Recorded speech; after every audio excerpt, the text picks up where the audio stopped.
everyone, hey and welcome back to yet another episode of Battle Rap Resume. This is your host, Tom Queef. Thank you so much for joining me. Really excited to get into today's guest, so I'll make this quick. Please follow us at Battle Rap Resume. Get in touch with the show on the comments below the videos. You know, put a hashtag AskBattleResume if you want me to answer the questions on the Ask BRR episodes. We've got the email as well if you want a bit more long-form correspondence, battlerapresume@gmail.com. Of course, we've got the Patreon as well, patreon.com/BattleResume. Episodes like this, we've got upcoming, you know, Topper, Real Deal, Ilmac, Raptor. All the episodes go on to the Patreon first, as well as all the chats that I do as well. So if you want to help support the show, you can listen to them first and give back. But yeah, today I'm joined by, you know, legitimately a battle rap legend, a Don't Flop legend, someone I'm a huge fan of. Can't wait to get into this. Unan, how's it going, man?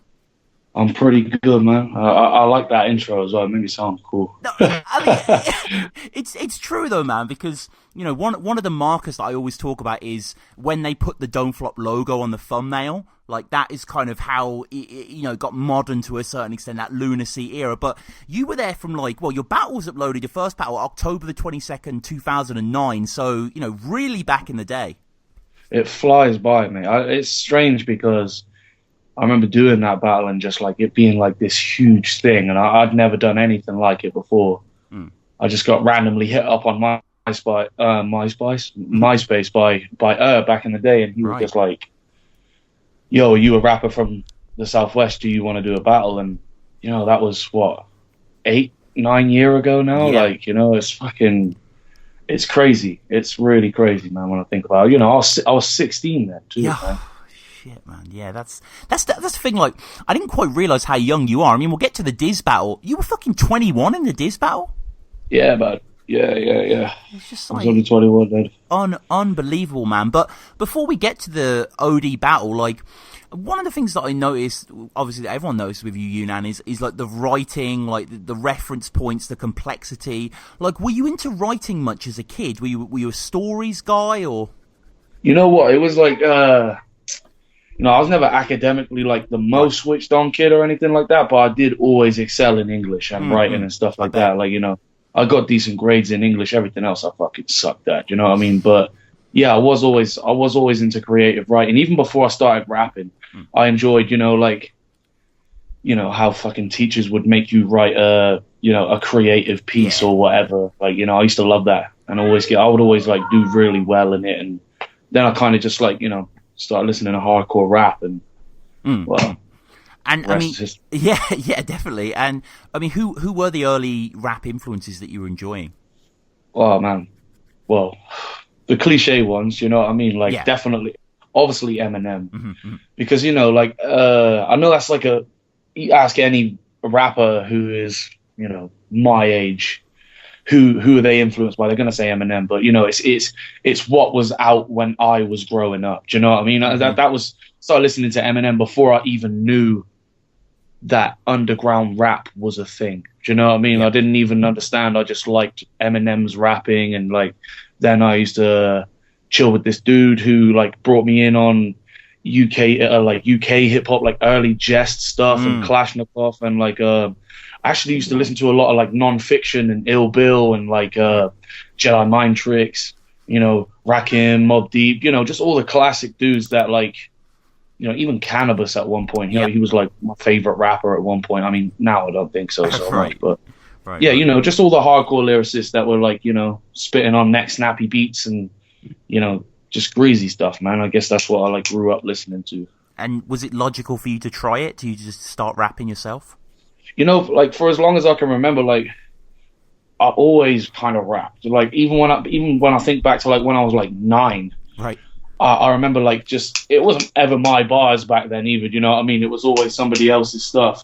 But I remember, like, back in school, I was probably about 12, 13, and me and my boy Steve, we, like, did a few, like, little stupid talent shows in school or whatever. Right. And, yeah, you know, we was trying to rap and stuff back then, and, like, we kind of, like, we did good, but he kind of, like, went in another direction, and I carried on with the rapping, basically.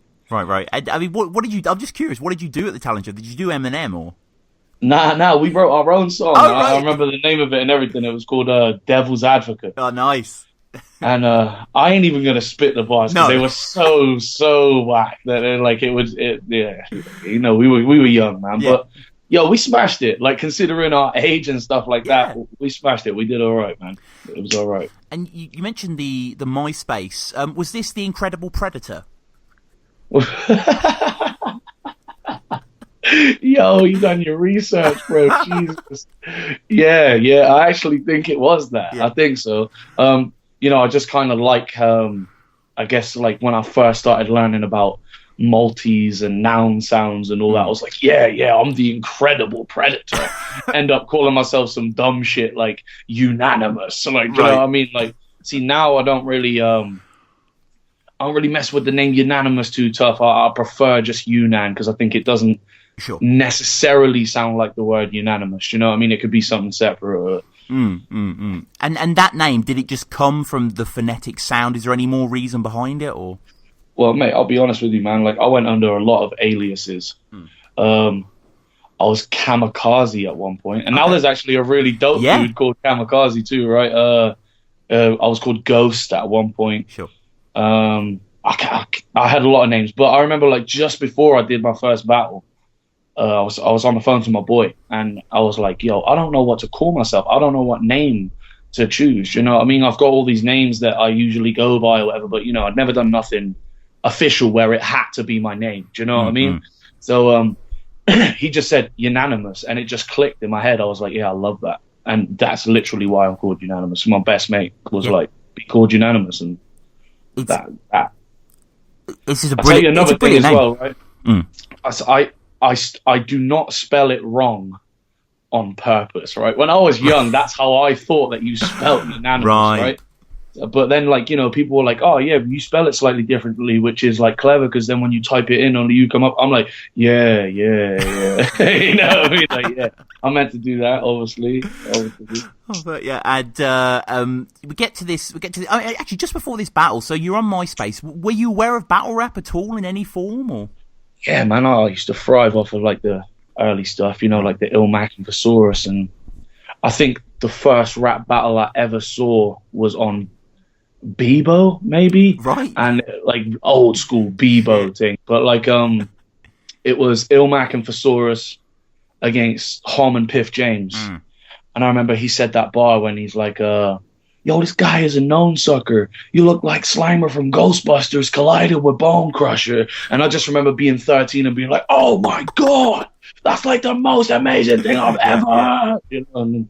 But yeah, from then I actually used to and I remember seeing and I remember not being the biggest fan of his whole demeanor and stuff like that. And I remember seeing the rant that he did on Jump Up. Oh, yeah. And I used to message because, when you're young and you start rapping, you're the best rapper. Nobody can be better than you. You want to be the top rapper and shit, right? Mm-hmm. So I used to message like shit talking to him and shit when I was like mad young and be like, yo, I'll battle you. I'll kill you. He would have eaten me alive. Do you know what I mean? But I was like, I'll kill you. So months passed. I had no reply, which is, pretty normal as far as that goes. But like, then he just hit me up randomly, like, well, I take it you're a rapper from the Southwest. Are you interested in doing a battle at this event?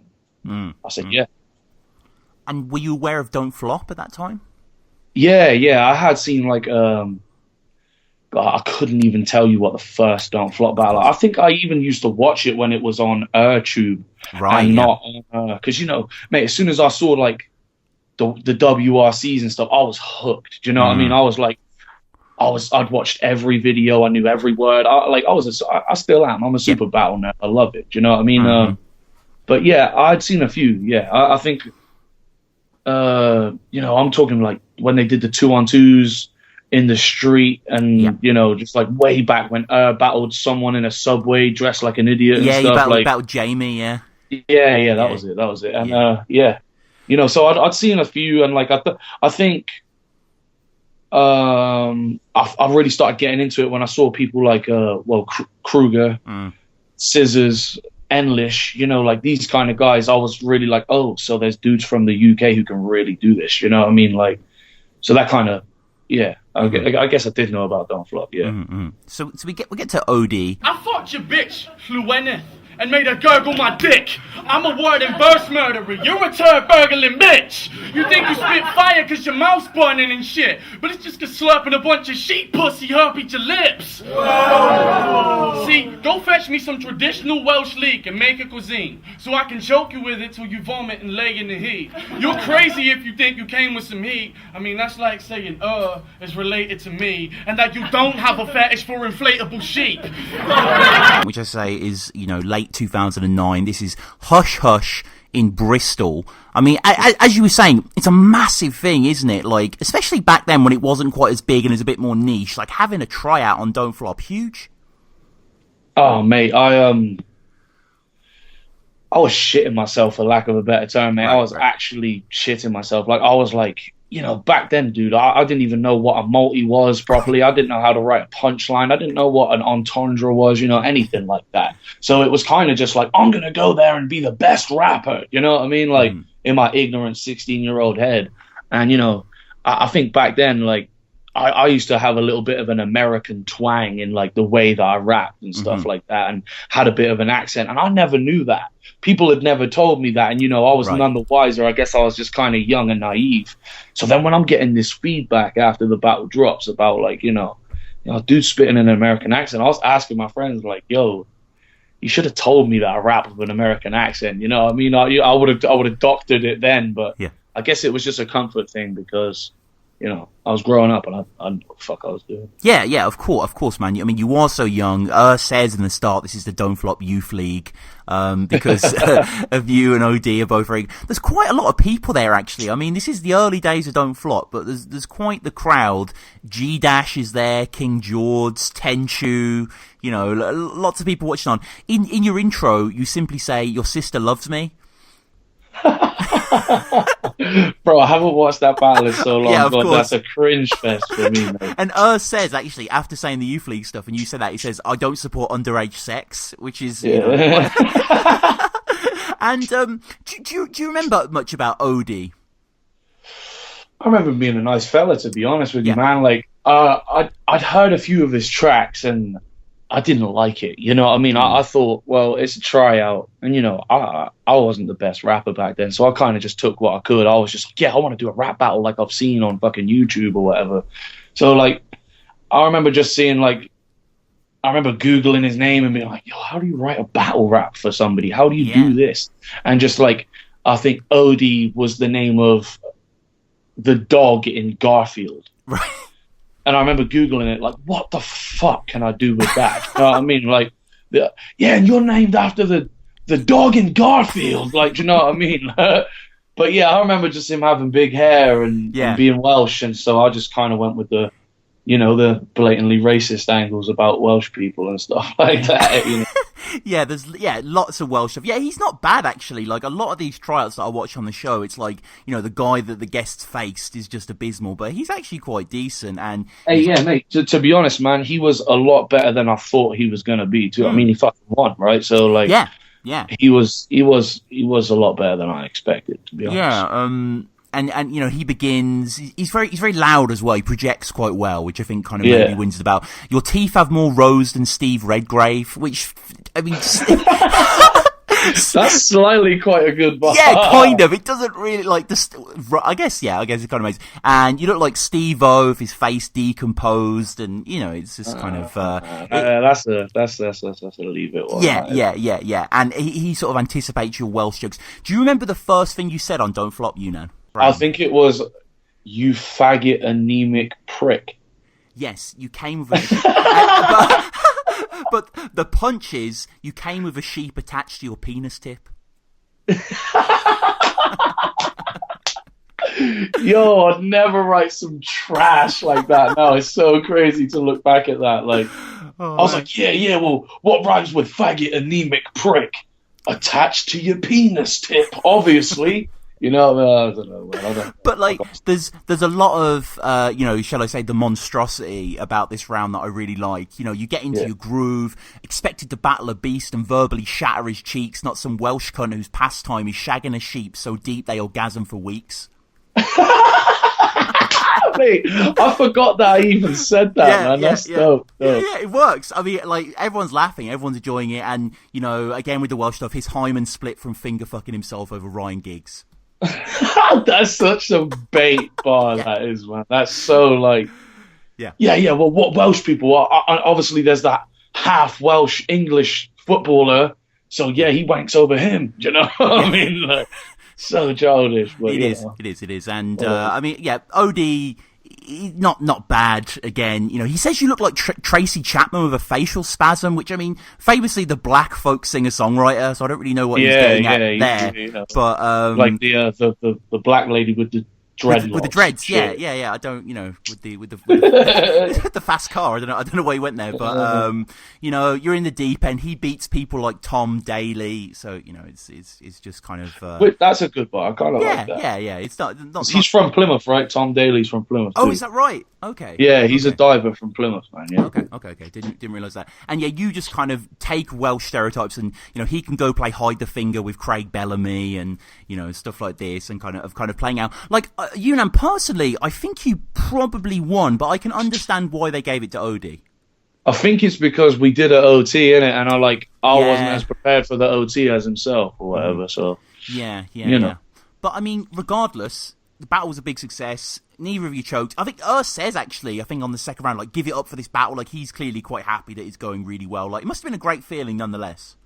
Yeah, mate. You know what? I just I remember finishing and being like, oh, that actually went a lot better than I thought it was gonna go or whatever. So yeah, man, like, it was a good feeling, man. But again, like, to be honest, bro, like, I was such a different person back then. I was so young and naive and stuff like that. Like, I don't even know what I was thinking back then. Do you know what I mean? I don't even know if after a rap battle I would analyze it quite like that. I just kind of was like, yeah, I rapped on camera. You know what I mean? It wasn't. Yeah. You know, like, I couldn't really explain how I felt, to be honest. Like, I lost, so I remember thinking like, oh, that's shit. You know what I mean? But, you know, whatever.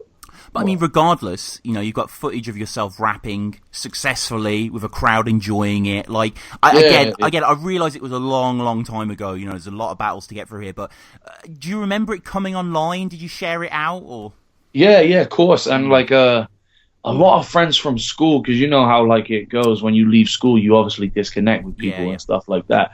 I remember lots of people hitting me up like, what, you rap still? Oh shit. Like, I remember being kind of buzzing about that, but like, I also remember being I can't think of the term you know, being a virgin to criticism, mate, is what I'm saying. Like, I remember like I remember reading negative comments and it like broke me in half. Do you know what I mean? I was like, oh, they don't love me. Like, do you know what I mean? I was like, what have I done wrong? I thought I'd gone there and I'd absolutely killed it. It was going to be the most viewed battle ever. But again, you know, it just comes down to my age and naivety and just looking back and being like, you didn't do that great. You know what I mean? You did pretty good or whatever. But, you know, I remember when it come online being real buzzing and shit, man. I remember being like, okay. And, you know, it did, in terms of like what view count was back then, it did pretty well and stuff. So it was kind of like, yeah, you know, and then they invited me back and blah, blah, blah, blah. Yeah. Well, I mean, we'll just touch on it quickly because you come back and, you know, it was quite a landmark battle, yourself versus Psychosis Holocaust. Shit. Which, I mean, you know, obviously the antagonism still spans to this day, but a pretty heated battle for your second battle. Yeah, man. Fuck. You know what? Yeah, I'll put this on record because why not, right? Me and Psychosis have had a lot of differences over the years. We are very different people. We're both like strong personalities in our own way. But when I seen him at the, I can't remember what was the event called, the Scoop Battle DNA at? Oh yeah, Checkpoint 4. Yeah, Checkpoint, obviously, right? We actually shook hands and squashed it. Oh, after you know a good 7-8 years of beefing every time we see each other and it always being some bullshit, we actually squashed it, man. But I remember being very intimidated by that dude because anyone who knows him knows that he don't hold back, no. to say the least. You know what I mean? And again, like, I think I was 17 for that one, so it was kind of like, he was a lot older than me, a lot bigger than me. He was getting real in my face. I'd never really dealt with that. You know what I mean? So I remember being fairly intimidated, but See, I'm a big guy, but you're not exactly thin, Mike, and playing PlayStation isn't exercise just because you bought a slimline. And shout outs Profanity and Shapey Fiend for exposing this plastic faggot for making a song called When Thugs Cry. Do I even need a punchline? I mean, the only reason there'd be tears in this fat cunt's eyes is because he'll wake up, change his Facebook relationship status at sunrise, like I think I'm in love, guys, then get dumped, and then get, hold up, and then get dumped by lunchtime. I just kind of get lost in the moment when I rap, you know what I mean? Yeah. So it's kind of like, as much as like people might do things or say things or people getting in your face or prodding you or whatever it is they're doing, you're kind of just doing your best to remember your shit. Do you know what I mean? You know, like, and even if you get nervous and stuff like that, you kind of just got to suck it in, right? And just be like, well, fuck it. If this guy's going to get aggy like that, then I'm going to do it. Do you know what I mean? Yeah, no, for sure, and great to hear as well that you've you've mended that relationship there. And another kind of beef you had slightly early on was with the next battle that we're going to get into proper against Innuendo, and this was billed as a grudge match. Where did the grudge start? Ah, man, no, that's a question, right? So basically, we did a 2-on-2, like an improvised 2-on-2 battle. It was me and a guy called Mr. Switch. Yes. Or was it me and Mr. Switch? It was you and Mr. Against Switch. Him and Adam, Adam the rapper. Yeah, Adam the rapper, right? So we did a 2-on-2. And again, like, you know, I ran off at the mouth and I actually mentioned stuff about Reese Jones, like the tragedies that happened. Right. You know, Hillsborough and stuff like that. And you know what, like, again, on record, like, I'm ashamed of things like that, man. Do you know what I mean? Because I'm a lot more of a, you know, just an adult now. So when I look back at saying things like that, like, right, I should have got my face punched, really, bro. Do you know what I mean? I should have got, because you can't go around dropping bars about dead kids or, you know, dig deep. Because, I don't know, his granddad could have died in Hillsborough or something. Do you know what I mean? I don't know, anything like that. So that's where it stemmed from. You know, he was cool with it at first. We shook hands. We were blessed, whatever. But like when it come online, I think he probably had received a bit of stick for it off of, you know, maybe other Scousers or I don't know in it. But I remember he got quite in his feelings about it, rightfully so, if that's how he felt or whatever. And yeah, I remember thinking like, you know, if we battle, he's gonna kill me because he was a lot better than me at the time. So it was kind of like, he's a lot more developed and stuff than me. I was still kind of trying to find my feet and my flow and all that kind of stuff. So I remember being, again, very, like, intimidated going into the battle and anticipating, like, what the fuck's going to happen. You know what I mean? So, but, you know, that was actually a successful one. So. Yeah, no, definitely. Had Innuendo on the show quite a while ago now, and we spoke about this battle at length, and I definitely remember this is one that kind of has quite a lot of regrets over because of, you know, he doesn't have the best performance, and you definitely do. And I don't know if you remember at the start, actually, Innuendo does say, all beef aside, let's just have a good battle. Yeah. I do remember him saying that and thinking, like, okay. Because, like, yo, bro, you got to know your place, man. Again, I was a kid. That dude, he's a serious dude. You know what I mean? He would lift me off my feet if we were going to fight. You know what I mean? Back then, I don't know what would transpire now, but, you know, when I was a kid like that, bro, like, I didn't know what beef was. You don't even know what beef is. You just heard Eminem say it on a track once, so now we got rap beef. Do you know what I mean? It's some silly shit. But I'm glad. And I was really happy with how that one went, man. I remember, like, super excited about that. Yeah, no, I think it is a development. I mean, you from the Odie battle, you know, a lot of potential already, but I think it's a big development. You know, about a year later from that battle, at the start, in your first, you speak of finding religion. You say, "Lord, forgive me, I'm about to speak some mean shit," which you get into, and you know, we had the Welsh stuff with Odie. Now, obviously, we have the Scouse stuff. He looks like every fat cast member of Brookside. You look like every fat cast member from Brookside, yeah. You know, that was, to me at the time, I was like, yeah, that's fire, like, you know what I mean? But look back here now, like, it's okay.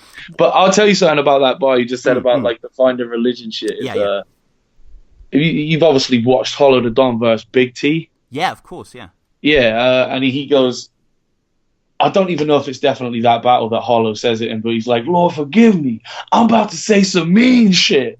So, like, told me to do a remix of that to open the battle. He's like, you should do it. It would be great. And I did it. No one popped off, and Ursh just looking around like, I have no idea why he just did that. I was like, you're an asshole, bro. You fucking told me to do that, and it just fell completely dead. Do you know what I mean? But whatever. And one of the things I really like about your writing, Yunan, is like you sometimes go for like not just odd places and odd imagery that I just kind of find quite enticing. So you know, Innuendo's obviously a thief because he's Scouse, but you say catch him stealing sea creatures when the Mersey's at its lowest tide. Like what? Yo, you catching me slipping out here, bro. I can't even explain these things, man. I remember just being like, what rhymes with stolen pipes and motorbike? Yeah, the Mersey at its lowest tide. I just remember thinking like, yeah, mate, that, to be honest, there was no fucking reason behind that. It's just a multi to fill it, probably. Yeah, and you mention in your first Reese, Jones and Hillsborough, and Innuendo gets pretty close to your face. He does. But I remember going there with the mindset like, this guy is going to try and intimidate the fuck out of me because he knows he can.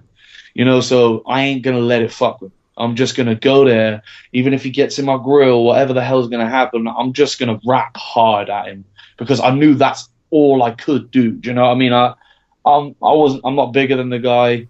You know, he's older than me. He's got a little bit more believability about his rap, so to speak, at that time or whatever. And, you know, I was just like, when he started getting in my face, I thought it would make me nervous, but I was just like, nah, I can't let it faze me because he'll win. You know what I mean? So, fuck it. And he mentions a Facebook status he did about like cutting you up and putting you in the sun and getting like loads of likes on it. Do you remember that? Yeah, I think he even said it got 67 likes. 67 likes, yeah, he does say. And that, like in this era, that is rookie numbers. Yeah. yeah. Innuendo used to be like the Facebook king, didn't he? He used to get massive statuses. Yeah, but it's just all the algorithms have changed now, so you have to fucking monetize that shit. But I mean, you know, you again, the second is really strong. I think he has quite a good second as well. You know, PlayStation is next size, you say, especially Slimline. And him sort of changing his Facebook statuses at sunrise, get dumped by lunchtime. Like that whole section's really funny. Mate, yeah. It's always the bits that you don't expect to pop off. I didn't even know that was going to get any reaction, but like, that was the first time I'd ever done like a 4-bar, and you get like reaction on every bar, if you know what I mean. And then the biggest reaction at the end of the bar. Do you know what I mean? And yeah, I remember being like, yo, that popped off. Like I never had a big reaction quite like that, you know, at that time or whatever, where I had to like control the crowd during a scheme or whatever. So no, it was excellent. And then Innuendo, unfortunately, second, he kind of stumbles on the coleslaw and fries. Yeah, but that might have been my fault though. Eh? You do say so original. No, but I whipped out the Liverpool shirt, right? That's in your next round, yeah. Oh, was it? Oh, shit. Yeah. So, I mean, this one, he just does the fat jokes, and you sort of go like original, and he kind of loses his train of thought a little bit, and then can't. That's such a mouthy thing for me to do as well, man. Well, you know, he was intimidating you quite a bit. You know, you had to give something back, I guess. Yeah, something like that. But yeah, and then you know, in your third, Arsenal versus Shotty, Arsenal pulled out the Arsenal shirt. You're pulling out the classic Carlsberg Liverpool, you know, footy tee, and I mean, you win the battle. And Innuendo at that time, as you say, was a big scalp. You were an up and comer, like very impressive. Hey, mate, I appreciate you saying that for one. And like, yeah, man, I didn't expect to win that, bro. And I'll be honest, if he'd got all his bars out, it might have been a different story. And I did that strategically, man. I knew he'd fuck up if I wore a Liverpool shirt. Right. I just knew. I remember asking my boy and being like, yo, can I borrow this Liverpool shirt? Here's why. Because I don't support Liverpool. Why the fuck am I going to have a Liverpool shirt? Do you know what I mean? And But yeah, I remember him being like, I'm a Liverpool supporter. I don't really want you to do that. Do you know what I mean? But fuck it, just go for it. And yeah, I knew it would fuck him up because I don't think it's wrong to say me and Mick get on real well these days. You know, like he's a good dude and shit. Like, but back then, I think it's safe to say he was he cared a lot about his image back then. He cared a lot about how he looked and stuff back then. I think he had just a bit more of an ego. Maybe that was because of him being slightly younger or whatever. Do you know what I mean? And yeah. So tactics. Yeah, no, it worked. And I mean, so you've been battling a little while now. The Innuendo battle's like it's your fifth battle, so you've had a little bit of practice here and there. What was your writing process like at this time? What, for Innuendo? Well, I mean, just in general, like when you're given an opponent, would you just kind of brainstorm or? See, the thing with me is when I write, like I'm not trying to sound like I'm Jay-Z or anything, but I kind of do it in my head. Right. Like I kind of like I'll write 2 bars down, but I don't like to write anything down until I've like solidified it in my head of what it's going to be, because otherwise you scribble out and you're erasing stuff, and it just longs me out having to do stuff like that. So like, I guess like what I usually do is like I'll try and come up with the punchline first, and or the end of a 4-bar or whatever, and the bit when I'm like and I'm a lot less developed but look better in comparison. I just remember thinking that sentence and then kind of developing on top of it, and I do scribble stuff here and there, but if you look at my rhyme books, everything like that, I kind of just like, I'm really scatterbrained with it, man. I kind of like, I'll write 1 bar at the top of the page and then I'll come back to it a week later and write something else. Just a bit of a scatterbrain with writing and stuff, man. And I mean, your rehearsal process, because you have some long rounds, some long intricate streams of stuff. It's not like, I mean, I don't know, Ogmios, for example, I know he has but he's kind of a bit slower, a bit more measured. Yours is frantic. Like, how do you remember this? How do you remember this stuff? Oh man, you just gotta go over it until it sounds whack to you. Do you know what I mean? I've always had a decent memory for rapping and stuff like that. Do you know what I mean? Even stemming back to like when I used to listen to early hip hop and stuff, I'd always be able to remember people's bars real well. And I guess it's like, and I have a group of friends. I grew up with a group of friends and we were all super into rap. So I would just go over it with them. Bless them. They probably fucking got so sick of it. But like, I guess it was just my friends. I vibe off with people quite well. So if I like to spit my stuff to people before that I trust and know, whose opinions I value, and they can tell me like, nah, take this bit out, or like, touch this up a little bit because you could make that better. And I kind of like that. I like that kind of criticism, not just like, yo, my man's whack, he needs to stop rapping, like, it's a bit different. Yeah, and at this time now, Don't Flop is developing quite a bit. Your battle with Einstein, for example, was at Blood in the Water 4, which, if I'm being like a battle rap UK historian, I'd probably say that was like at the next level for Don't Flop in terms of like events, in terms of the way it looks. Oh yeah, definitely, man. And like, what was your thoughts on this? It must have been so cool to be part of something from the ground up that was, really, really going forward. Yeah, man, it was. I remember coming to that event and being like, "Wow, there's mad people here." You know what I mean? I mean, if you compare it to like, when Don't Flop was really at its peak, it wasn't many at all. But like, the first time I ever went to Brixton Jam, I thought, "Wow, this stuff's like really starting to lift off." Yeah. And I guess, like, I would look up to people like Tenchu, and if I'm not wrong, that's the event that he battled Big Cannon at. That's right. Yep, that's right. And I remember seeing that live, and that at that time was maybe the best battle I'd ever seen live. And I just remember thinking like, yo, this stuff's going crazy. There's American cats coming over here. When the fuck can I battle an American cat? You know what I mean? Like, yeah, man, I remember just being stoked. Like, okay, maybe we could do something with this. I don't know. So, yeah. And I mean, was there any, were you being recognized in Plymouth? Was it getting to that level yet at this time, or was that still... Yeah.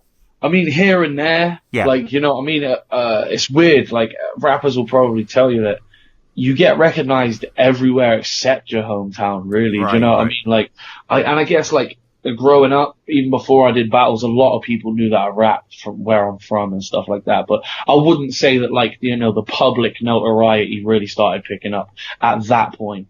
It was probably a few battles later than that, to be honest. Yeah, sure. Because this is basically before Mark Gris Blizzard is released, which is released at the end of the year, and you're battling, Einstein. You battle Briggsy as well, which is that's a crazy body, man.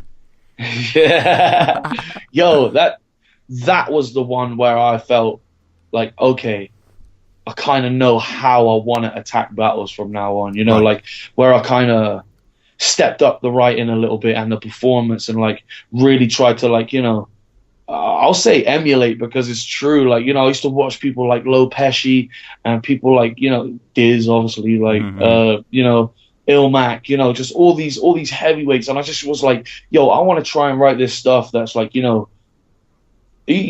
obviously you've seen Immaculate versus Thesaurus, right? Everybody's yeah. That, right? I remember Ilmac's performance just like absolutely blowing me away. Like I wanted a performance like that. You know, the whole shit when he's like, it's 2009 and you still haven't been on an album of mine. Like when he does the whole massive build up and just like everything's super ill and the internal rhyming and all that kind of stuff, man. I just remember thinking like, this is the one I got to step it up for, because it was at that point I wanted to battle Shotty. But, you know, he'd have smoked me then because I still had developing to do and stuff like that. But, and, you know, they were super tight, Briggsy and Shots back in the day. And because of lab battles and all that stuff, right? And there was a whole little fucking controversy going on or whatever. And, yeah, but, yeah, man. Yeah, I was proud of that one. That was the first one that I thought, like, oh, shit, I actually smashed that. Do you know what I mean? Like, that was, yeah. Yeah, you were on a bit of a run, sort of late 2011. So you battled Briggsy, you know, that's loaded in the July there, and then the Joker Starr performance comes in the October, which, I mean, fair to say, one of your best early performances. Like crazy stuff in that one. Thank you, man. I think, yeah, with the Joker Starr one again, I remember like he was kind of on the rise at the time as well. He was like hungry and he was a bit different and he like kind of bled that authenticity, that kind of like street feel, because he's a big motherfucker, right? And you know, if anyone in Don't Flop says they're gonna shoot a gun and you're gonna believe it, it's probably gonna be someone like Joker Starr, you know what I mean? And yeah, and I remember watching a battle versus like who did he battle? Was it Cieslin, TC? And he did the whole bit about like him being mixed race, and I really wanted to flip that on him and call him racist, and even though I don't give a fuck, you know what I mean? But yeah. And you know, the whole second round, I'll be honest with you, man, I didn't even write that for the battle. It was just like a piece that I had. And I was like, fuck it, I'll try it. If it goes off, it goes off. If it doesn't, then it doesn't, you know, but it was all right at the time. Yeah, you can sort of tell, not in a bad way, that it's kind of almost like a cipher. But I mean, and it's interesting. I don't know if you've noticed this in the background of the battle as well, but you do that whole, you do the mixed race stuff with Joker Starr, you do the White Devil stuff as well, and you do that White Devil bar, and Psychosis reacts to the bar positively. Yeah. I remember watching that and thinking like, but that's the thing with me and Psychosis is like, no matter how much beef we've had, I've never said he's a shitty rapper. And he's always said the same about me. He's like, I don't think he's a whack rapper. He's dope. Do you know what I mean? But he's a cunt. I don't like him or whatever. You know what I mean? It was just always like, you can't deny if someone's good at rapping. What am I going to tell someone they're shit at rapping for if they're not? Yeah. What kind of person does that make me? You know what I mean? It's just some stupid shit. But yeah, I remember seeing that and being like, okay, so he fucks with me then. Yeah. And I mean, you know, so just to go back quickly to Innuendo, who was kind of part of visibly the older, you know, crop, and yourself were part of the younger guys coming through. So at this event where you battled Joker Starr, you had people like Soul, you know, you had people like Pedro. It was a really good time, wasn't it, for talent in the league? Yeah, mate, that's that performance of Soul's was fucking amazing as well. Like I remember. Yeah, that's my favorite battle of all time, Soul versus Matter. Oh, super dope battle, man. I remember that Pink Floyd bar that he does in it. Oh, Another Brick in the Wall, yeah. Yeah, it's crazy, crazy. I remember hearing that and being like, what?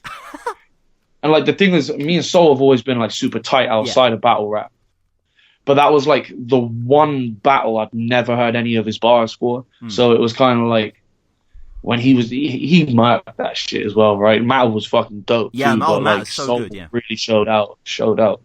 But yeah, man, like that was a real like you say, it was just on the come up, you know what I mean? It was on the build. There was like, you know, low key B-list celebrities turning up to events and stuff like that, whether it be like a fucking Emmerdale star or you know, I think even Jack O'Connell came to an early event too. You know, it's Cook from Skins. Yeah, wow. Okay. Yeah. I remember he turned up at one event, and you know that's kind of when I first met Shotty, and all that kind of stuff. And I remember a dude called Els too. I was a fan of him back in the day. Oh, Els, yeah, Els was great.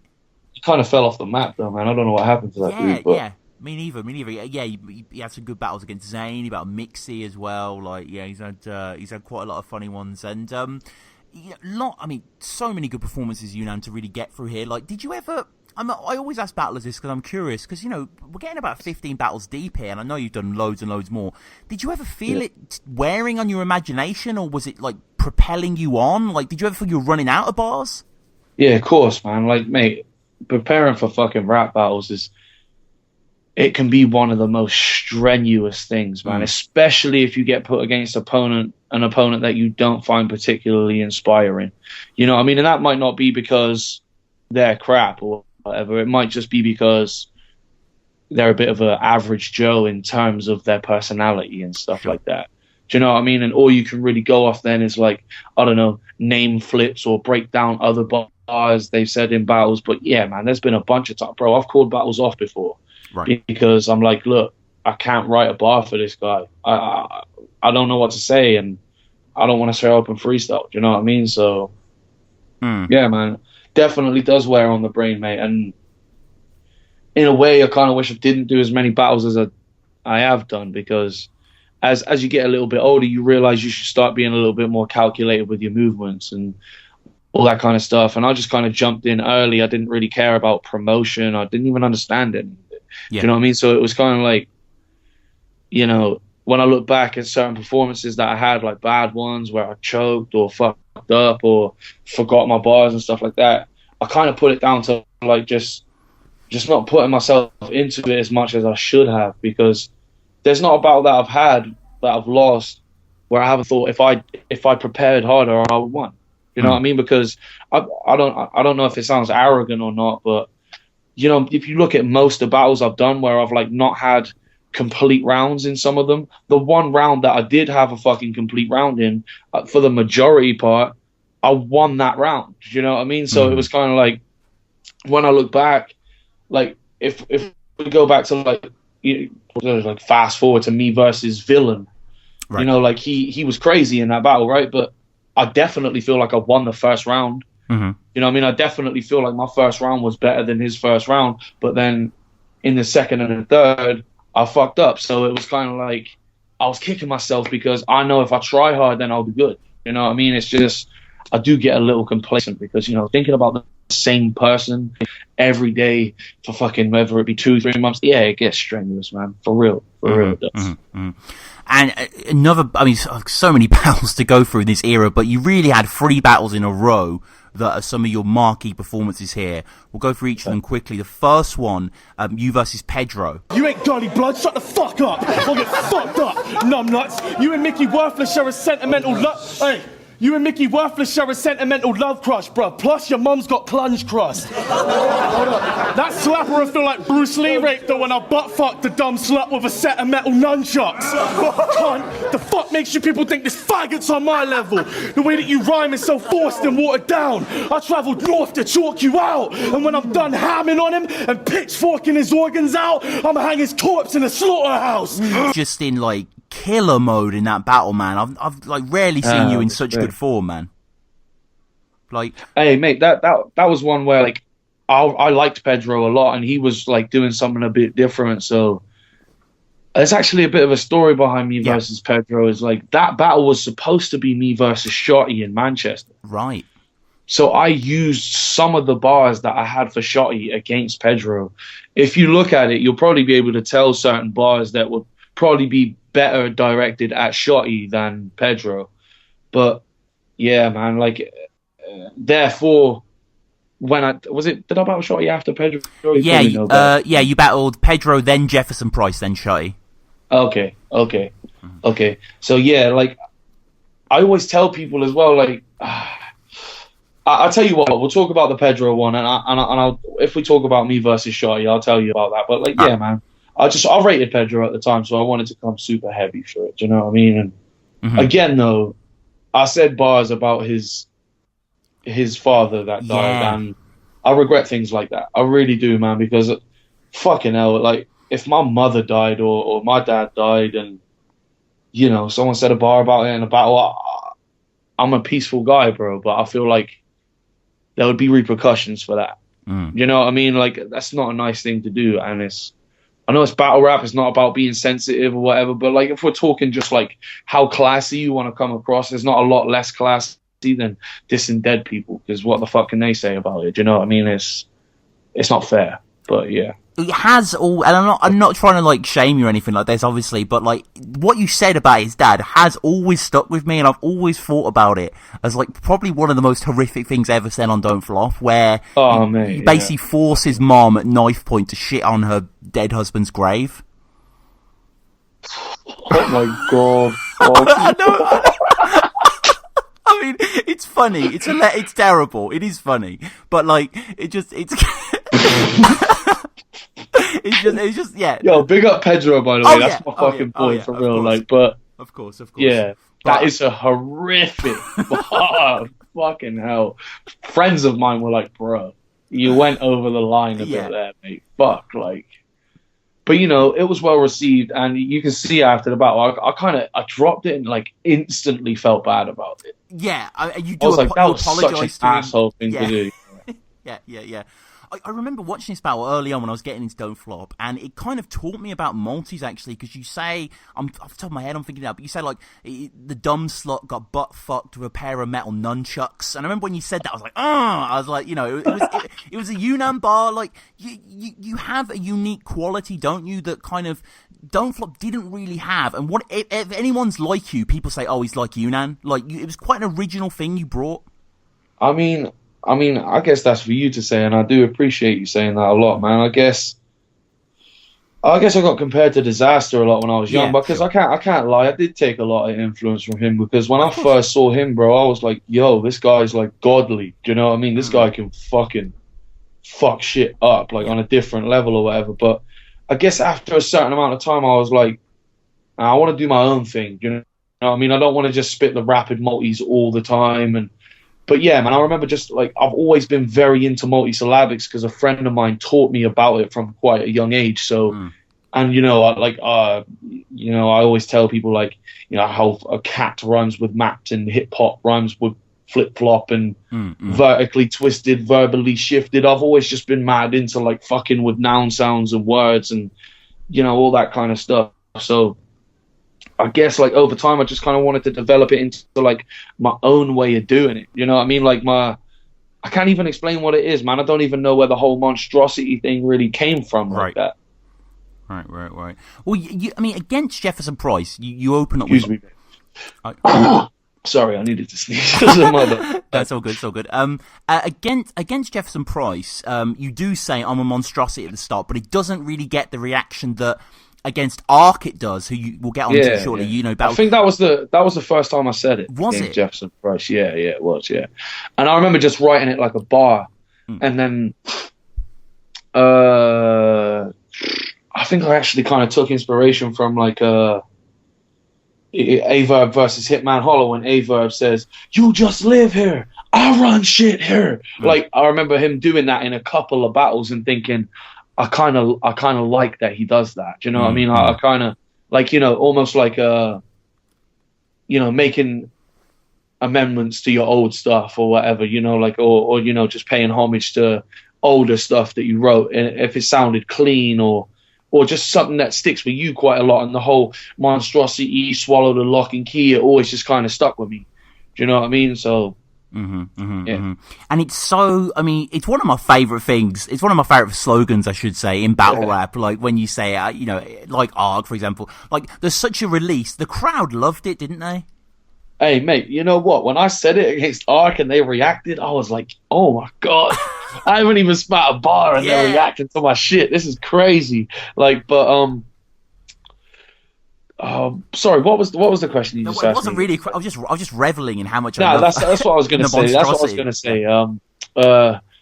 I think I might have been the first Don't Flop rapper with a slogan. I don't think anyone did that before me. Yeah. I mean, not that I can think of. Anyway. Yeah, a comment below. People listening, because maybe you're right. Actually, maybe you're right. And let's just quickly touch on the Jefferson Price performance, which again, if people are kind of chronicling early great sort of UNAN exhibitions, they definitely point to this one, don't they? I'd definitely say it's one of my better showings from like a younger me. Yeah, definitely. Yeah. And Jefferson at the time, I mean, obviously, R.I.P. Jeff, wherever he is now, but he was one of the dudes as well, wasn't he? Yeah, like oh man, that's a whole different can of worms. That is, man. I kind of do feel like Don't Flop dicked him a little bit by putting that online, right? Because I just feel like, when we're talking about lines in battle rap and stuff like that, bro, like the dude's got a pregnant fiance battling some dude, and he's airing out these women he's fucked. Whether he did that or not is neither here nor there to me. That's none of my business. Do you know what I mean? But I'm saying, let's just keep it real, man. You can tell by the dude's face that he's guilty. Do you know what I mean? And bro, that could fuck a marriage up. Yeah. That could fuck a child's life up, bro. You know what I mean? And I kind of feel like maybe they should have not put that one out. I felt bad for him. I definitely felt bad for him. Yeah. I guess to a certain extent the damage was done, wasn't it? Like, people had seen it. It was gonna, people knew it had gone down. It was caustic as well, so it was a big buzz. But yeah, I agree. Like, we spoke about this quite a few times on the show, and the thing about it is, like, it's one thing for it to happen in the battle, but that guy's life was probably turned upside down by that round. Yeah, I mean, can you imagine the amount of groveling that fella had to do to his missus or whatever? Like, she obviously watches his battle. She knows he's a battle rapper or whatever. I don't know. And, he's there saying names of chicks that he's supposedly banged behind her back or whatever. I don't know, man. Like, it's just, I don't think cheating's cool. You know what I mean? I'm not saying that you should cheat on your girlfriend or whatever, but I also don't think that you deserve to get aired out in a battle rap for doing it. Do you know what I mean? It's not Caustic's business, really, is it? What difference does it make to him? Almost seems like a bit of a cheap angle, because everyone's probably done stuff they don't want people to know about, or I don't know. People do weird things or whatever. They could have been separated at the time. Anything like, I don't know, man. Mm-hmm. I just felt a peak for the guy. I thought it was a bit deep. Yeah. No, sure. And next battle, making major moves now, finally getting that Shotty battle that, the Pedro one was meant to be. This is just, an insane clash, isn't it? Hey, again, mate, I was a big fan of his. So I remember walking in the building, and Shotty said to me, he's like, "Do you care who wins?" And I was like, "Nah, not really, man. Let's just do it." And he was like, "I'm not gonna lie, man. I'm kind of nervous." And I was like, "Well, don't be. You know what I mean? Like, it's cool. You know what I mean? Let's just rap." But yeah, man. Fuck. I mean, the view count speaks for itself, man. I never expected any of my battles to get that kind of views, man. So it's one of them. Yeah. Definitely a classic. 880,000 views at the moment, which is just, extraordinary views, and probably a big part that's probably a lot on Shotty's part. You know what I mean? Yeah. Guys popular and stuff. No, I mean, you get views though. Maybe not so much at the moment. I mean, I feel like, getting banned from Don't Flop, it might have killed my buzz just a little bit, or maybe that's just because of the decline of the scene or whatever. I don't know, innit? But yeah, man, I mean, I was doing all right with the views, but that one was like, whoa.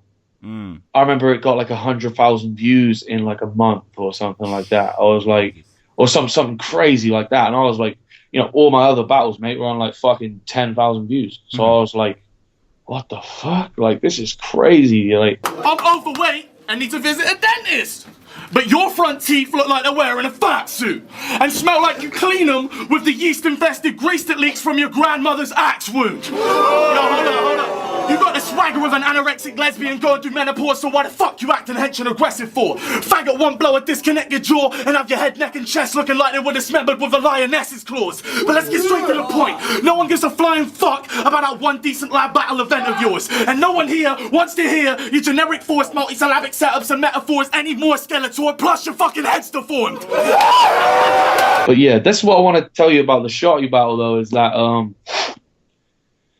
okay, all right, there's a couple of things really. Right. Because this is on record, and I know that battle people, battle heads, battle nerds, whatever the fuck you want to call them, I know they listen to your shit. So yeah. That part where I mention his dead relative. I was never actually, this is the God honest truth, I was never actually going to say anything negative about his relative passing. All I was trying to say is that someone had told me to mention it. I didn't even know about it. Do you know what I mean? I found out a couple of weeks before the battle about it. Me and Shotty had spoken about it. I said, look, so-and-so has messaged me. And, you know, we can say who it was. It was Chronicle. Chronicle's always had big beef with Shotty. I don't know if it's a jealousy thing or whatever, you know. Right. Chronicle moves shady. I don't mind airing him out, whatever. Yeah. And all I was going to say was that, right? And where I'd done the Pedro battle and used bars for Pedro that I was going to use against Shotty, bro, I barely had a second round, which is why if you listen to my second round, I spit a few fucking grime bars that I wrote years ago. Do you know what I mean? And like, so then when he did get Larry about it, when he did get, you know, aggressive and touchy about what I'd said, it did throw me off. And because I didn't have a round, you know what I mean? I think I'd scribbled a round, I think on the way to the battle. You know what I mean? So I'm not even trying to make excuses. I was kind of shook. Fuck me. The dude's like, you know, 5'11", big skinhead mank dude in my face talking about I'll bang you out. I'm like 18 years old, like, oh shit. And I don't know my bars too well. So yeah, I feel like if I'd had the material from the Pedro battle and the Shotty battle, I would have done a lot better than I did. But yeah. But, I mean, you know, at that point, Shotty really was a legend. It was, you know, before the Arsenal battle, still he was seen as that kind of figure in music, and battling, you know. He's always kind of commanded a respect. Yeah, yeah, definitely. He's a brilliant rapper, that's why, man. He's a super, super talented artist. Oh, yeah, hell yeah. And it's interesting because the video opens, I don't know if you remember, with you and Shotty together, doing that 2-on-2 thing, like... You in a parallel universe, you guys battled Lunacy and Matter, and it was the greatest battle ever. What a shame it didn't go down. Hey, mate, I'll still be open to do that now, and I think Shotty would too. To be honest with you, man, but Luna won't do it. Yeah, Luna won't battle someone like me or someone like Shotty because he likes, and there's nothing wrong with that. Luna likes light-hearted stuff. He doesn't like to be the most serious guy in the world, and you know, me and Shotty, we take it quite. I'm not putting myself in the same league as Shotty. Shotty's on a different plateau. He sets levels. But, I mean, you know, some guys take it serious. Some guys like the jokey shit. You know what I mean? I don't think Luna really wants anyone getting in his grill, talking about aggressive stuff and, you know, bringing him out of his comfort zone or anything. But, yeah, man, I'd still be open to do that now. For real. Yeah, I mean, I think it would have been better of that era kind of thing when, you know, before Luna kind of quote-unquote retired and, you know, but I know what you're saying. I mean, Unan, a lot of people can make the argument that Luna's never really faced a tough opponent. I would say that too. I mean, even when he battled O'Shea, it wasn't like a particularly on-form O'Shea. Yeah. You know, O'Shea was good. He said some cool stuff. But come on, man, half the people in that 75% of the people in the fucking room were just there to see Luna rap again, right? Yeah. He could have come with some bullshit and won that battle, man. People just wanted to see him back. Yep, yeah, no, true, man. And again, making these giant steps, doing something that, you know, a lot of people do now, but back then was a bit rarer. Going to King of the Dark, man, which is fucking crazy. How did this come about?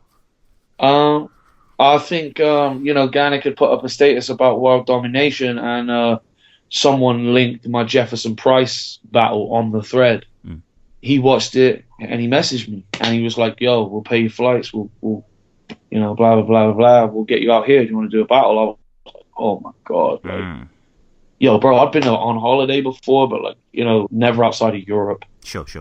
You know, I think I was like 19 at the time, something like that. And yeah, man, oh my God, I was stoked. And the thing is, bro, where I was young, like, I didn't have a job or anything at that time. I was still living at my parents' house and shit like that. And I just remember being like, wow, I'm going to another country to rap. That's crazy. Yeah. You know what I mean? Like, and, you know, just going there and absorbing their culture and their scene and stuff.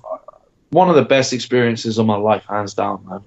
Yeah, super bunch of humble dudes, and you know they look after people out there. It's nothing but respect.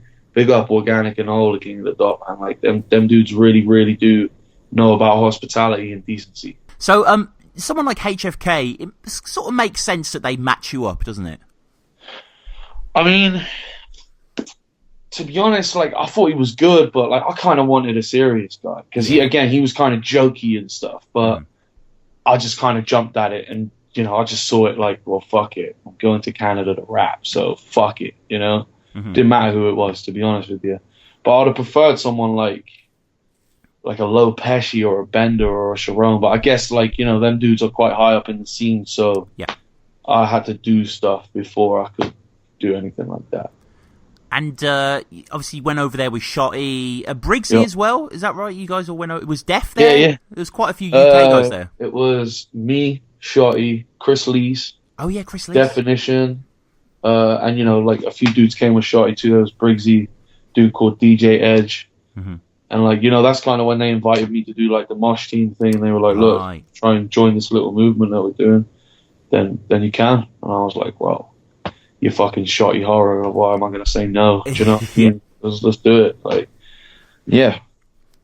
And the battle itself, you take the win quite cleanly. Unfortunately, a bit of a stumble in your first, though. Yeah, mate. I think I nearly shat the bed, to be honest with you. Like, I was just nervous. And the first bar that I said, I don't think I waited for the crowd to calm down enough before I said it, and then it fell flat, and it made me forget my next bar. I was like, oh, fuck. Is the rest of my performance going to go like that? All these things started going through my head. But, I picked it back up eventually. Oh, yeah, no, for sure. And watch this battle back. It's shot really well, isn't it? It has like a proper cinematic quality to it. I've always thought that about King of the Dot. Their production level is insane. Yeah. Like, they're just super on point with everything, Like, Organic's such a smart dude in terms of like, business development and like growth and stuff like that. He just knows what he's doing. He knows what people want from a battle league and stuff like that. And as you say, they're on point. They have like the interviews afterwards, which for someone like me doing the research, always great to watch those. And do you remember the interview? You yourself say that you felt HFK should have won. I think it was because of the stumble that I had, to be honest with you, man. Like, I don't know, like... Yeah, I know what you mean. Looking back on it now, I think I won. Do you know what I mean? Yeah, but at the time, he got a lot more reaction than I did. I was a little bit more serious, but, it's different out there. That's what they want out there. They kind of like that serious kind of stuff. Do you know what I mean? So it's not always about crowd reaction, but I guess at that time I kind of thought that it was. So... I didn't know that the judges preferred me. So I thought with the stumble as well, I thought, well, shit, he's going to win. And when he said me, I was like, oh, fuck, I won. Yeah, no, it's good to see the lack of bias there, the fairness from the judges. And at the end of the video, you say, like, you're going to get drunk, smoke some Canadian weed, just sort of indulge yourself. I mean, any great memories? Like, did all the battlers hang out? It must have been a crazy event to be at. Bro, I got so fucking drunk. I remember, I got a funny story about Canada, bro. Fuck me. Anybody who knows Definition knows he is like the worst drunk in the fucking world, right? He's a good ass dude. He's my boy for real. But he's a fucking terrible drunk, mate. Never get drunk with Definition. He's an asshole. Anyway, so this dude is like paralytically drunk, passing out in hallways, fucking falling all over American rappers, being a fool, right? And he got into some mad beef with Pumpkinhead, right? So Pumpkinhead, right? Fucking, and he was like sitting on his lap, telling him he looks like a potato and all this crazy shit, right? And fucking Pumpkinhead was like, yo, son, you finna get your snapbacks rocked if you carry on, and all this shit, like, fucking really got gully at Def. And I remember Organic, like, hey, Definition's your friend, like, so you take him. I'm like, what, you think because we're both British, that means that we're, like, fucking friends, and I can stop him getting smacked by a Brooklyn dude, you know what I mean? But yeah, man. Never get drunk with Definition, bro. He nearly got us in a fight that night. Jeez, man. I always think of that Tony D line, that alky lines couldn't keep the pH neutral. Oh, that's crazy. Yeah, that is fire. That is fire. That's crazy. But I mean, it's mad, man. Like, going through these battles, so crazy to see. You went out there, and mean, it's a massive move, isn't it? Like, this by going out to King of the Dot, by battling Shotty, this put you as one of Don't Flop's top gunners. Yeah, I mean, I guess so. At the time, like, bro, I'll tell you another crazy thing about Canada is, like, one of the flight attendants recognized me. No.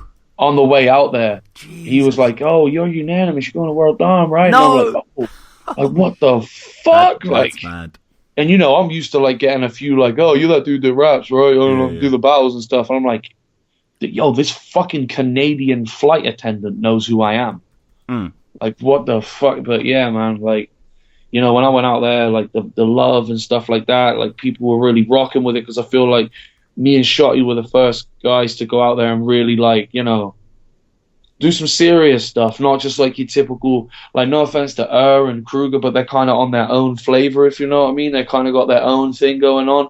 Me and Shotty are quite about, like, the hardcore lyricism and really snapping on somebody and stuff. So I feel like we got a lot of good reception and feedback and people being like, yo, it's cool that you're British and you came out here and really, like, rapped like we rap. Do you know what I mean? And yeah, man, that was a fucking good feeling. And around this time is arguably Don't Flop's biggest event ever, 4th birthday, you know, huge event for a lot of people. You were meant to battle O-Red on this, is that right? Yeah, I was, man. Yeah, you're talking about when Shotty battled Arsenal, right? Yeah. Yeah. What happened? Did he just not get over, or?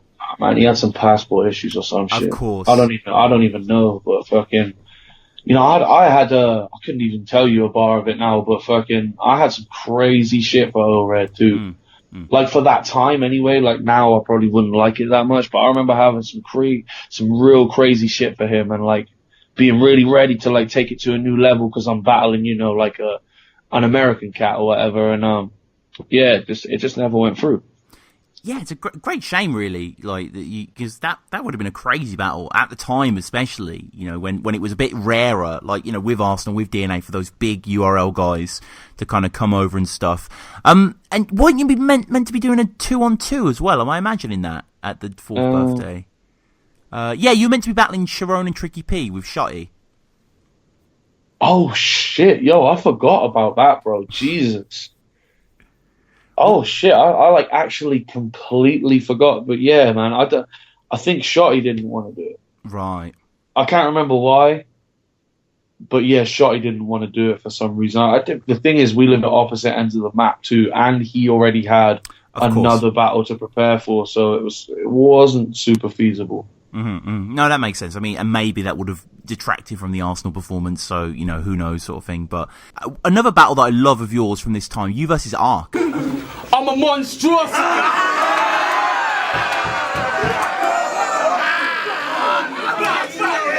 You know the policies, no apologies. Yeah? According to you, I've got a job to do with this one.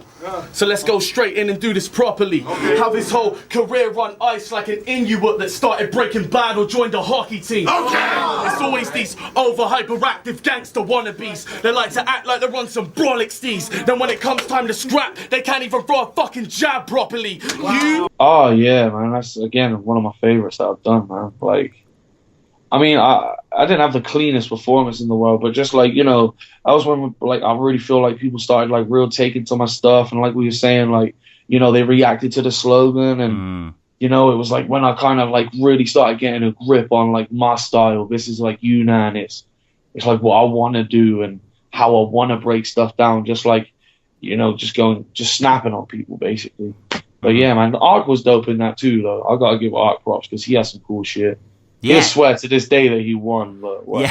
Yeah. I think I had him on and we spoke about this, and I think he said so. Yeah, and it's quite funny actually because this is one of those rare battles as the interview at the start. It's kind of building up to it. And Ark says that, like, you know, he doesn't battle much, but he actually requested you, which is pretty cool.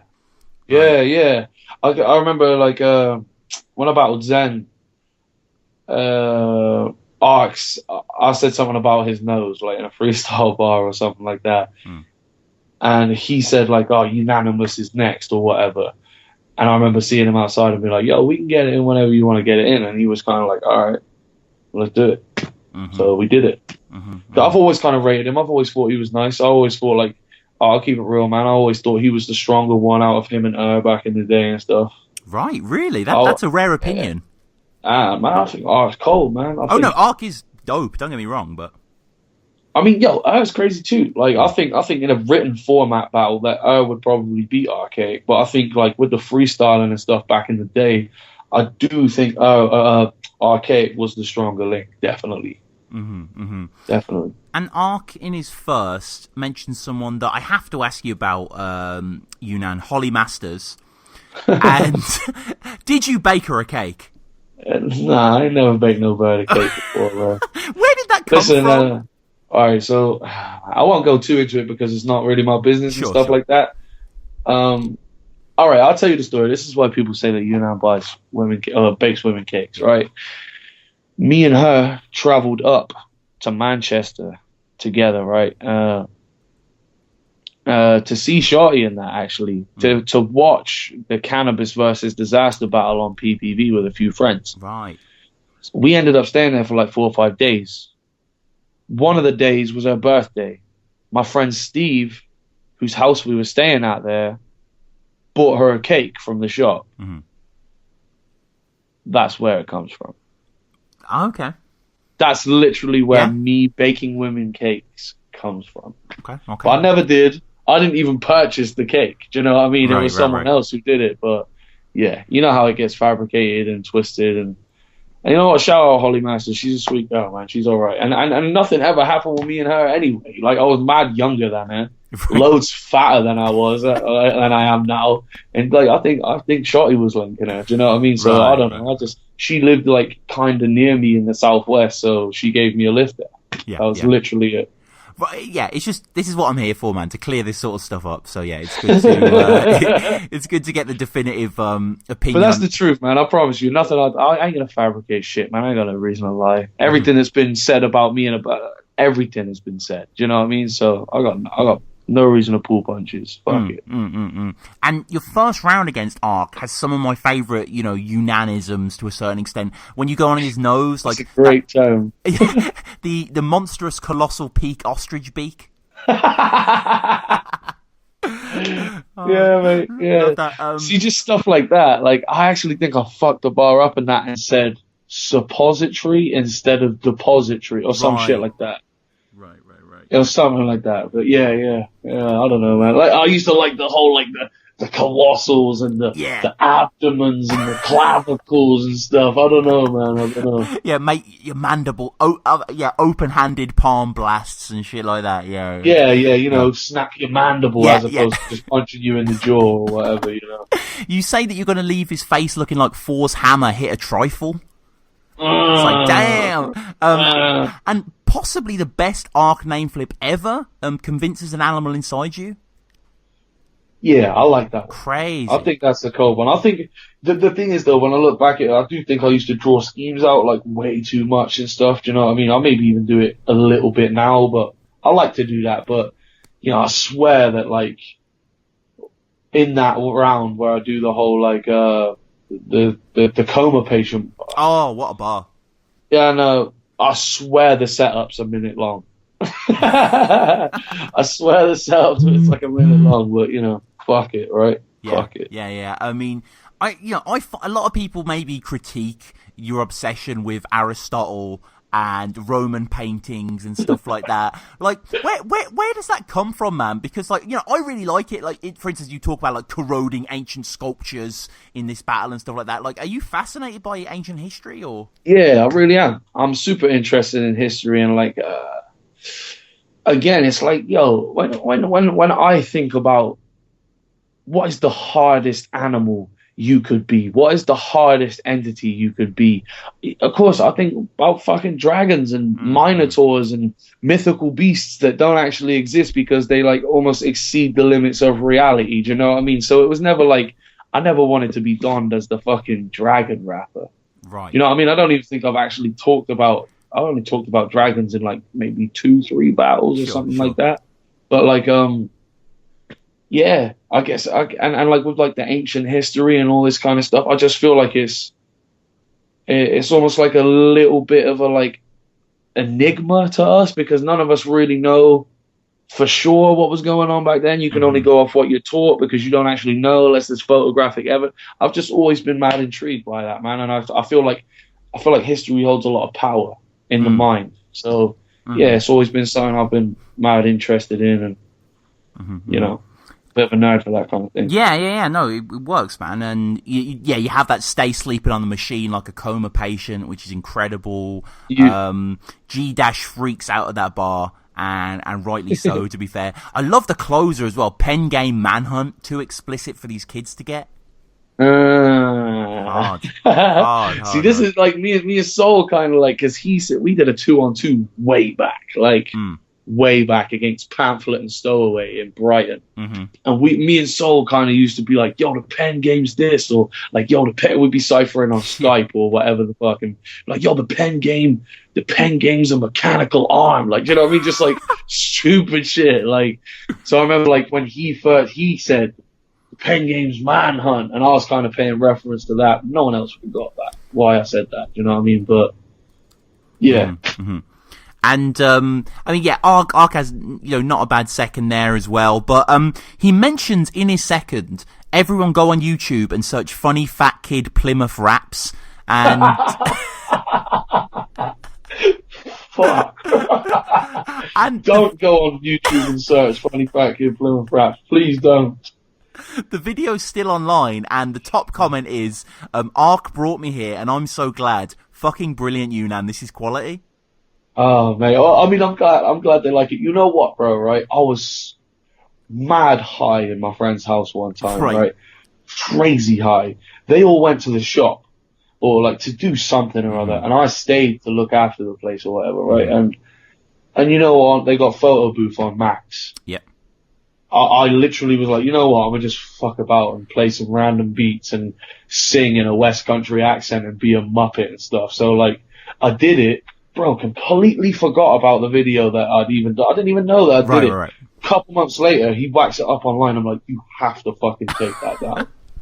Like, you have to. He's like, nah, bro, it's getting my channel bare views. And I'm like, nah, you need to take that the fuck down. It makes me look like an idiot. Because if you're not from the Southwest, you might not get everything I'm saying, but like the slang I'm using and just like the stupid shit that I'm saying, it's like, it's all like an emphasized version of what, like, you know, your commoner from the West Country sounds like and stuff. So, yeah, I don't know, man. Sometimes me and my friends will put it on and laugh at it, but other times, like, I definitely don't show women it on dates. You know what I mean? Yeah, naturally. But I mean, yeah, if you're listening, check it out. It's definitely a fun little YouTube. I swear it's got like 10,000 views now. It's almost got 9,000 views. Yeah, so it's crawling up there slowly.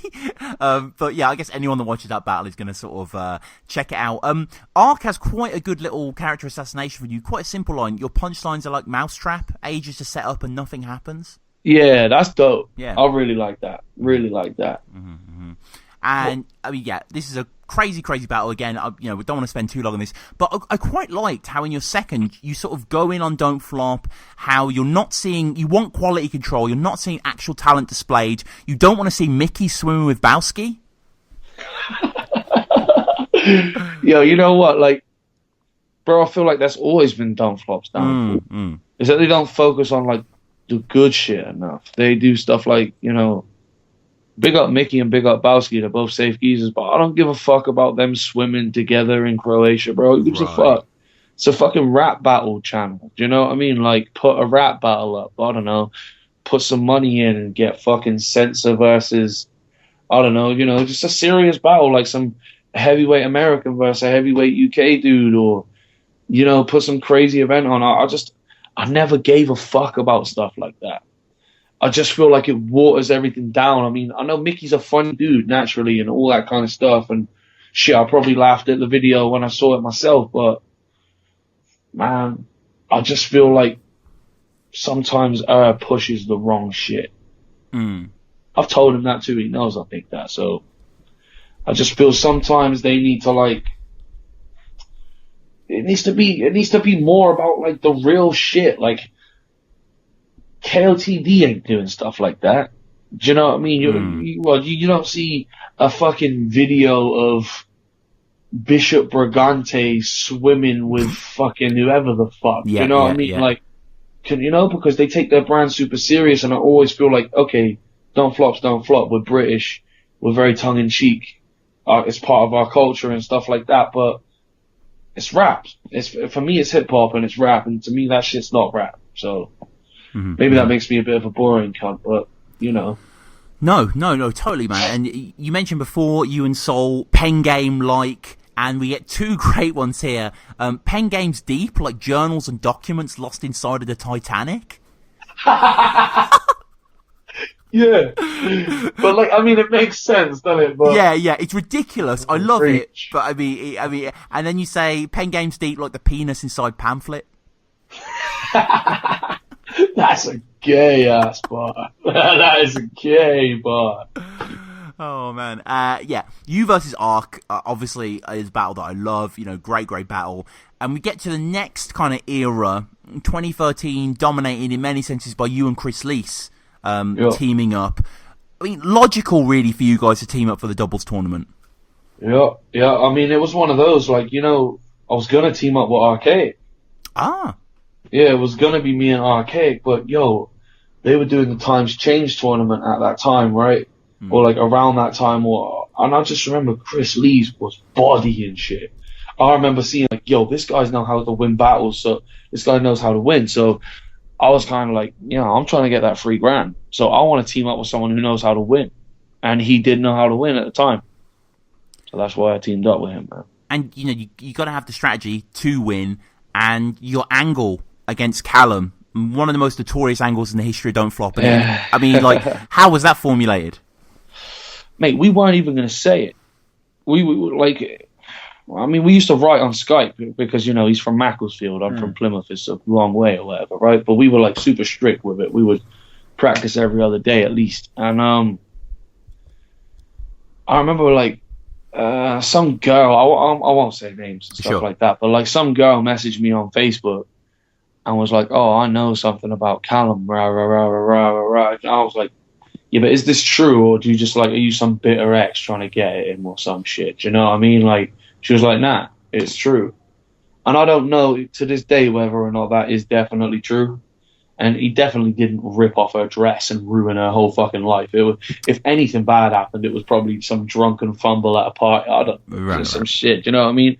But yeah, we wrote it, and it was kind of we didn't know whether or not it would pop because of the repetitive use of the word Callum at the end of it. Mm-hmm. And I don't think Chris will mind me saying it was my idea. Right. I wanted to do it because I was just maybe we should just get raw in his grill and, both rapid fire be saying this real, quote unquote factual stuff. Do you know what I mean? But yeah, we weren't even going to say it. But then the night before the battle, we were like, yo, let's put it in. Fuck it, man. Fuck it. Let's just do it. And then we were practicing it. And his friends were like, nah. That's going to fucking explode in the building when you two do it like that. Because we were doing it super aggressive in the hotel room and shit. And his friends were like, we're unsure about this part. And they were like, nah, that's going to fucking explode. And, well, you've seen the clip. I mean, yeah, it's an iconic Don't Flop moment. Beer being poured down in memory. MA's arms flailing. Do you remember you giving high fives to the crowd? Yeah, of course, man. I've always wanted to do that as well, you know what I mean? So it was I'm doing that right now. Because it was bro, that reaction was nuts. You couldn't hear yourself talk for 2 to 3 minutes at least, you know what I mean? People popping the fuck off, the judges getting involved, beer flying everywhere, Chris was jumping on my back and shit. I was slapping people's hands in the crowd, people going nuts.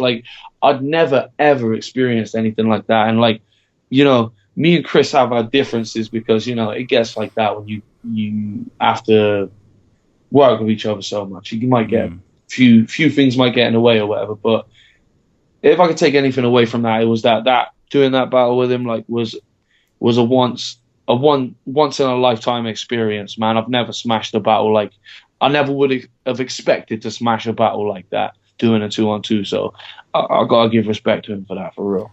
Again, please comment below if you can think of any. Is that probably the biggest Don't Flop reaction ever? I can't think of anything. I think they did like a top 10 biggest reactions, and I think that was quite a high one. Yeah. Oh yeah, they did. Yeah, I'll have to rewatch that. Did you talk to the guys after? Like, what was the atmosphere? Oh man, it was awkward. Yeah. But Callum was like, "Who told you that?" And I was like, "Look, bro, just some girl, man. I don't know if it's true. I don't care if it's true. Like, if you've made mistakes or you've done some dumb shit, you've done some dumb shit. That's not me. Yo, some girl hit me up, gave me this little angle. We thought we'd play on it and make it sound true. We were just honest with him." I was like, I don't really have you down as a fucking rapist, bro. Do you know what I mean? But I don't know. This is what this girl was saying about you. I mean, it's that age-old. It's the age-old argument, isn't it? You can win a battle on fake personals. I mean, I don't. I mean, how does that sit with you? Well, you know me, mate. You know, like people. You're the monstrosity, I guess. Yeah, but I mean, people do it with me more than anything. Do you know what I mean? The whole like cake baking thing, and like, you know, my mother being on drugs and stuff like that. You know, like on everything I love, there's not an ounce of truth in either of them things. You know what I mean? But people have done whole battles just based around them two angles against me, and I kind of like think sometimes people even know their angles are fake. You know, when I battled Shuffle, and like he was talking about, it might not actually be true, but well, you're battling, so it is. And it's like, well, no, you're lying. Right. Do you know what I mean? And it's fine to fabricate, it's fine to exaggerate, but if you're telling something like it's fact and you know it's a lie, I think that takes sting out of it. Especially if you're admitting it. You know what I mean? I think that takes, like, come on, man, you know that's not real. You know what I'm saying? Like, but this girl had messaged me and said that he raped some bird or something like that, which is fucked up in every sense. You know what I mean? But, you know, as far as we knew, she was from the same place as him, bro. So we took it as gospel. And I guess that's what happens in battle rap. Stuff gets blown up, stuff gets exaggerated. So I think it depends what you're doing. But if you know outright that you're fucking just bullshitting and you're lying but trying to tell people like it's fact, like if I was to battle someone tomorrow and no one sent me a message, nothing like that, but I just do a whole third and go into depth about how he's a sex offender or something like that, that's whack to me. I think, man. And I'm not just saying this because you're on the show, Unan, but I mean, pretty clear that you beat Bam and Cystic, right? I mean, I think so, man. Do you know what I mean? But I think what it was is people expected too much of me and Chris. Where we smashed that first battle so hard, like, you know, we peaked early, basically. And then we kind of, like, I'm not going to try front on Chris, nothing like that. I don't mean any disrespect to him, because whatever, but yo, I would like to think that, like, my ideas were dominant in the first battle that we did. And I think if you watch my battle with him, that you can see that. Because I do certain parts that are similar to what we did versus Callum and Toucan. And I mentioned that I wrote most of the schemes and came up with most of the ideas. And Chris seemed to get in a very, like, jarred place, and he didn't really like me putting too much input in, and he kind of tried to take control and do it all himself. And I feel like we should have done something different, and we kind of just tried to take the same formula, and it didn't work, and I think that's why we lost. Because they'd seen what we were doing already. You know what I mean? But I think we won, yeah. I mean, our bars were better, our performance was better, our performance was cleaner. They choked a couple of times. Yeah, I mean, that's it. Yeah, I appreciate what you're saying, slightly, you know, the repetition, but still, the force comes through. And one of the great shames, like, the 2-on-2 tournament was a great thing for Don't Flop, but I think the matchups were a little bit off. Like, surely you versus Dialect and Zen, or you versus C and Cracker would have made a way better quarterfinal. I mean, yeah, see, it's crazy because we went into me and Chris versus Bam and Cystic thinking we're going to stomp this. We're going to easily it'll be a walkthrough for us. But it was quite the opposite. So, man, I mean, come on, man. You've seen the final of that battle, the tournament. It was trash. You know? Yeah, I mean, it wasn't. and I like all parties involved. To be honest, they're all decent, but that it shouldn't have ended like that. No way should it have been like that, man. Well, no, I mean, should have been me and Chris versus Dialect and Zen, or yeah. It just didn't transpire, I guess. Yeah, I mean, whatever. That's the way the dice falls. But still, some great battles in there. And then yourself versus Clips and DNA with Leese. Was this again the divide between the two of you? You just wanting to freestyle, him wanting to be a bit more structured? Yeah. I said to him just before the battle, just as the battle got confirmed, I was like, listen, bro, these guys are going to turn up and they're going to bullshit. They've both got written battles booked on the card. They're both freestyle battlers. They're not going to come here with some serious stuff. Mm. They're going to come here and kind of just, horse around. And that's what they did. And, I feel like we put a lot of effort into it and we just shouldn't have. We should have just wrote some lighthearted stuff and just messed about a bit more. Yeah. And yeah, Chris, we started having differences and stuff like that because he's a very stubborn dude. Right. Just to be real with you, man, yo, you don't mind if I just step outside while I'm on the phone, do you? Yeah, no, cool, man. But yeah, I think he'll admit as well that he's quite a stubborn fella. He likes things his way. And, I'm quite liberal in a sense of and diplomatic. I like all parties to be happy and stuff like that. And we started I don't know, man, I think the teamwork just wasn't there anymore. It started kind of falling apart a little bit from where we'd smashed Callum and Toucan. And we just thought that we could just use that same formula for every battle we did from then on, but we were wrong, you know what I mean? Because you need to switch it up and stuff, or people get bored and know what to expect. Yeah, I mean, I think the crowd was just more happy to see Charlie Clips and DNA doing a 2-on-2. Do you know what I mean? I don't think it really mattered what we said. Yeah, and I mean, they battle themselves, don't they? And and Chris just kind of tries to impose himself in, and it's just, it was clearly sort of not a card filler, because it was a good battle, but it just didn't, make the most sense. I think we definitely treated it like it was bigger than it was. Yeah. You are right. I do think it was a bit of a card filler. It was just probably them trying to get a little bit of extra cash, you know what I mean, or something like that. Yeah, certainly. But I mean, regardless, Chris Leese was kind of more at the start of the year, and sort of towards the latter end of the year, you had loads of huge battles, including against Sharon. You're finally getting that big international on the Don't Flop stage. Were you excited? I mean, Sharon was a beast even back then. I mean, yeah, with Sharon, it was he really stepped it up against me. I don't know if you noticed, but that's when he really started his tearing spree. He really stepped up the lyricism and all that kind of stuff, and he really started all that shit when he was Tommy Vercetti when he steps off the chopper and just all this stuff that Sharon hadn't done before. Do you know what I mean? Mm-hmm. I was excited, definitely. It was. But again, it was short notice, and I'm not great with that. I'm not great with short notice, man. It takes me a while to write stuff and get my material down. And in 2 weeks, you can pretty much guarantee the quality of your stuff, unless you're really quick off the mark. It is going to be altered.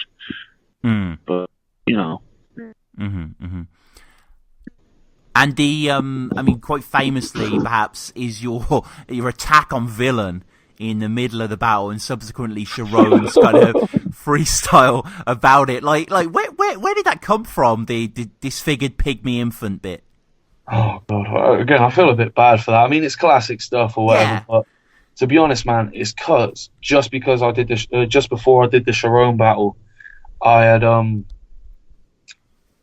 called Villun out in a little vlog, and he said no or something to that effect. So, yeah, that, and I didn't have enough bars, so I just thought, fuck it, I'll diss Villun. Yeah. On some real tactical stuff, I mean, again, it's really, close to the bone, the way you're attacking him, the skin condition, that sort of stuff. Yeah, I mean, I don't have anything against albino of people. Course. People that suffer with albinism or whatever, whatever you want to call it, however you want to break it down. Like, and Villun's a blessed dude. Me and him get on real well. It was just some battle rap shit. And when I look back at it now, like screaming that you're an albino in an person with albinism's face during a battle with like fucking 500-600 people there, it's probably not the most pleasant thing to do. But you know, I'm UNAN. I'm a bit of a cunt like that. So whatever. Yeah, but I mean, yeah, it's crazy shit. Sharon, especially as well, being Sharon, freestyling about it. And, you know, God, that flip was. That was incredible. That was like, yo, I've met a lot of guys, man. I've met a lot of guys that do this. Sharon's hands down the best freestyler I've ever met. Yeah, he's unstoppable, bro. And anybody knows that in a battle, that shit's difficult because you got everybody looking at you. If you're gonna freestyle, it better be some tight shit or it's gonna be awkward. And for him to just be able to map out like 12 bars like that off the cuff, that shit's super impressive to me, man. Like, super impressive. And obviously you had to battle Villun after this. It had to be set up. It was one of those battles that had like a great bit of background that made it all the more interesting. Very famous battle, highly viewed battle. 720,000 views it's at the moment. Which I was surprised about, to be honest, because, I mean, I think it's a good battle. But I almost think it's because of the thumbnail that it gets so many fucking views. It's like a little, like, crazy looking albino dude screaming in someone's face. Like, people want to see that. Do you know what I mean? So I think that might be why. And obviously the moment the thumbnail's taken from is the Animal Online part, which is crazy section, right? Bro, I think that was a really good bar. It let him down when his voice broke. Do you know what I mean? Like, it was a really good bar, I thought. Like, the Farmville, Animal Online, like, that was really cool. Like, the concept there is really, really dope. But I think he tried to deliver it harder than he could. Or, you know, he had something in his throat at the time or something. Because it was kind of like, you know, it was a little bit like, where did that come from, mate? Yeah. Like, you can hear Mickey afterwards going, online! Like, Mickey kind of apes it as well. Like, so definitely... Oh man, yeah, it is. And you turn to Shotty and say something after the bar. Do you remember? I see you guys sort of conversing.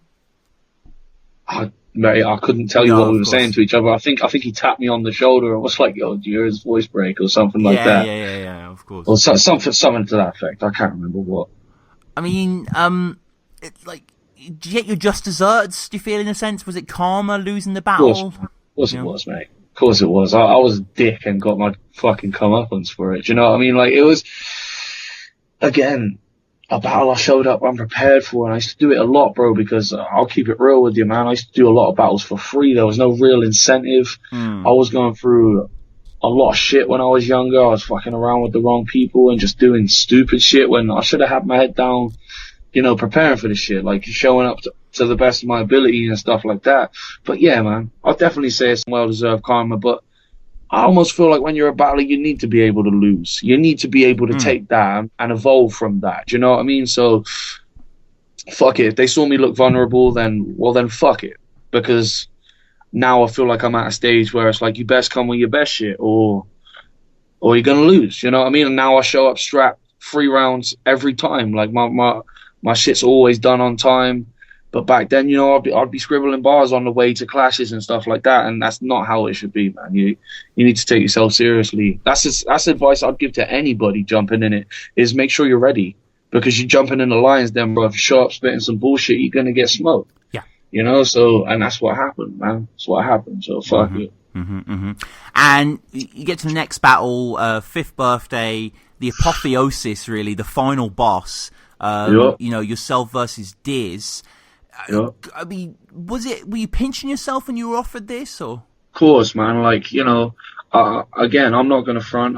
No reason to, man. Like, I'm me, yo. This is one of the biggest inspirations for me in battle rap. You probably tell that from my earlier battles. I was probably kind of emulating a little bit and stuff like that before I like kind of found myself. And yeah, man, fuck. When they offered me Dizaster, I was like, yo, I've got to really pull something out of the bag. I was writing every day for like 4 months, bro. I'm talking like my girlfriend at the time was probably sick of it because I just used to sit in the corner, just blazing up, writing, going over it a million times, like. And if the bomb blast doesn't catch you, it's a set of chopsticks that cuts off your oxygen as you slowly feel loss of consciousness and cough your tonsils up with a blocked esophagus. Because when I see him using all these race jokes, I just think, well, what the fuck is wrong with him? Has he not got a conscience? Because when the shoe's on the other foot, he's not as tolerant. So either being the world's biggest fucking hypocrite, hold up, so either being the world's biggest fucking hypocrite is his one accomplishment, or this racist piece of shit must have lost his confidence like Tommy Robinson.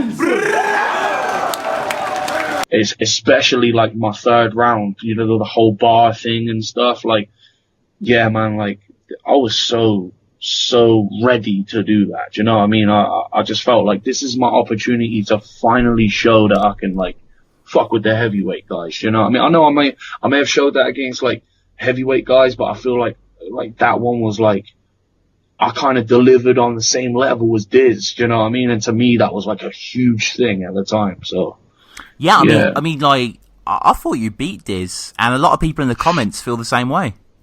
Hey, I'm fucking stoked that anybody thinks that. I wouldn't be mad if people thought Diz won because he had a cool performance. He was saying some crazy shit. His delivery was super cold.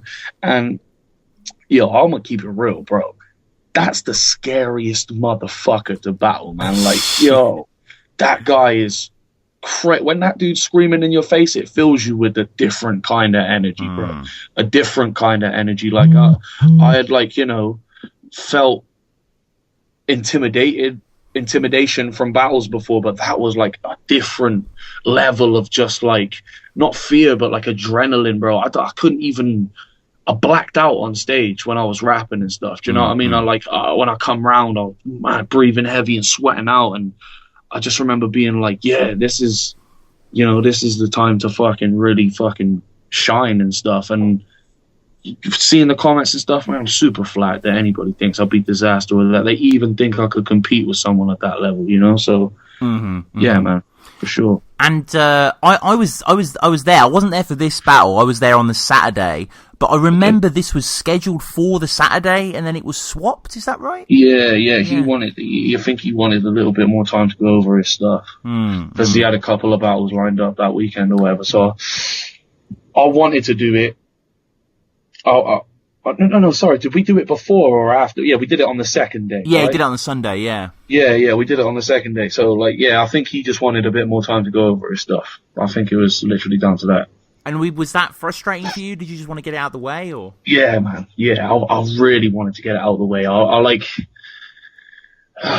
it's Diz, you know what I mean? I'd prepared for so long. I'd gone over these bars so many fucking times, and I just needed to get it done so I could chill, get drunk, you know, just chill out. And yeah, man, I did kind of argue with him a little bit, not like heatedly, but I was kind of like, come on, bro, let's just like, you know, I'm not super ready.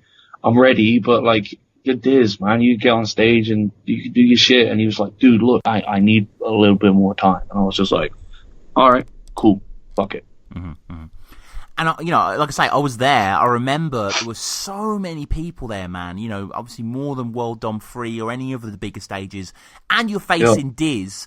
Like, you had to really be firing on all cylinders for this one.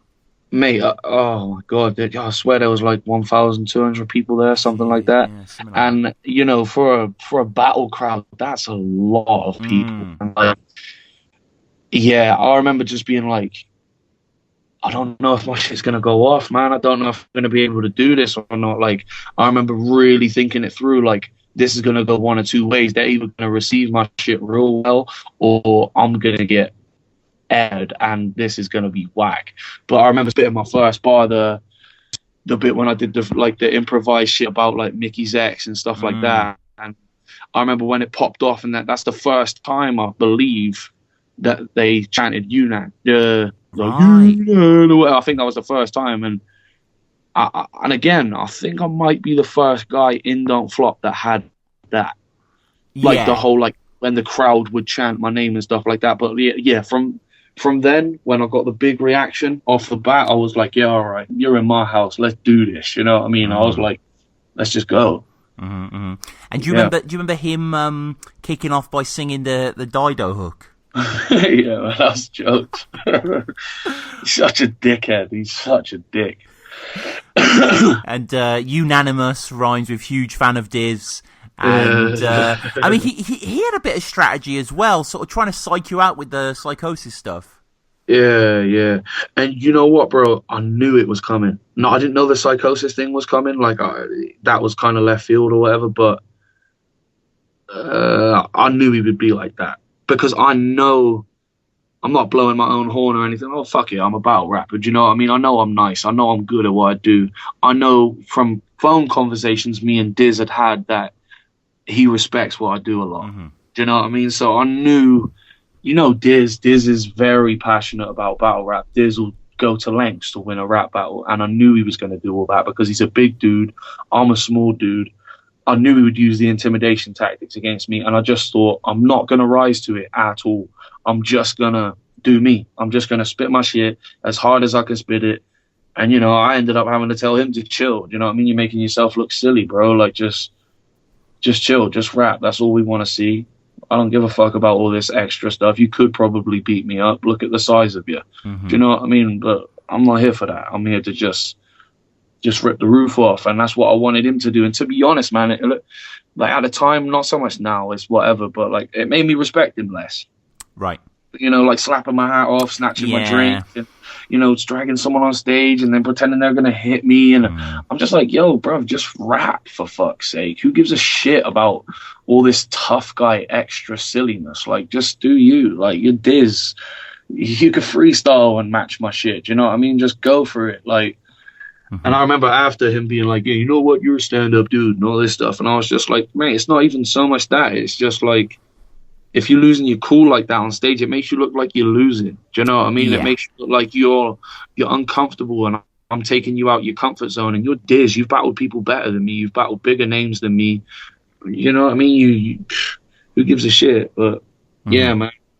I think a lot of people felt like that too. I feel like people were like, yo, you held your own, innit? You know what I mean? You didn't bow down to him trying to be a dick and snatch you out your comfort zone and all this stuff. So fuck it. Yeah, no, definitely, man. Definitely was classy throughout. Do you remember Frankie Fraser, like, back in your corner? Yeah, that's my dude, man. Like, Frankie's a real good friend of mine, and I didn't expect him to do that, but big up Frankie, man. Yeah, no, it was. I think we mentioned that on our episode as well. But yeah, it was very cool to see him do that. And you mentioned in your first Sophie Cody, who Mickey's ex. I looked her up. God damn, she's busty.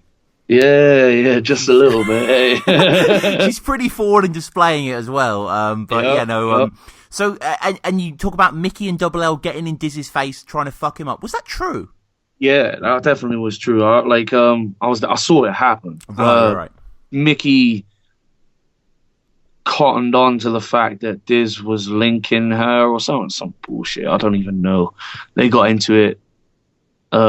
Mickey was getting in his face and kind of like, oh, I'm not the guy to fuck with, blah, blah, blah, blah. And Double L was there. He tried to break something up. I think Diz said something to him, so Double L like threw an empty can of beer or some shit like that. Right. Okay.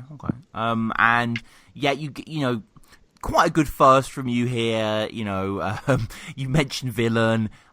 If my mum was shooting heroin during a pregnancy, what the fuck was his mother taking?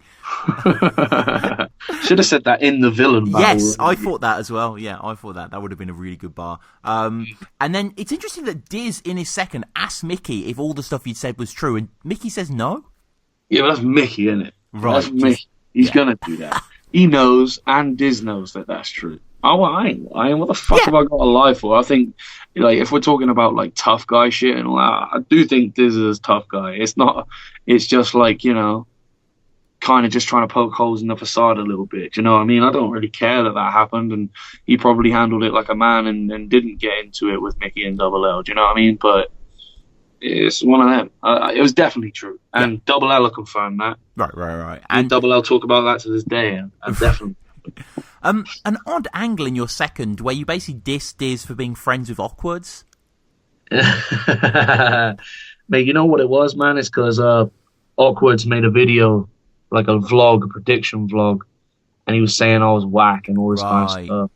And if you look back at history, like, Awkwards isn't the most humble fella in the world, is he? He's a little bit, you know, he's a little bit of an arrogant fool, so whatever. So I just thought, fuck it, I'm going to call him out, fuck it. I love when you say, like, tell him he's got a head like a blimp. And like the way you say, the way you say blimp, a blimp.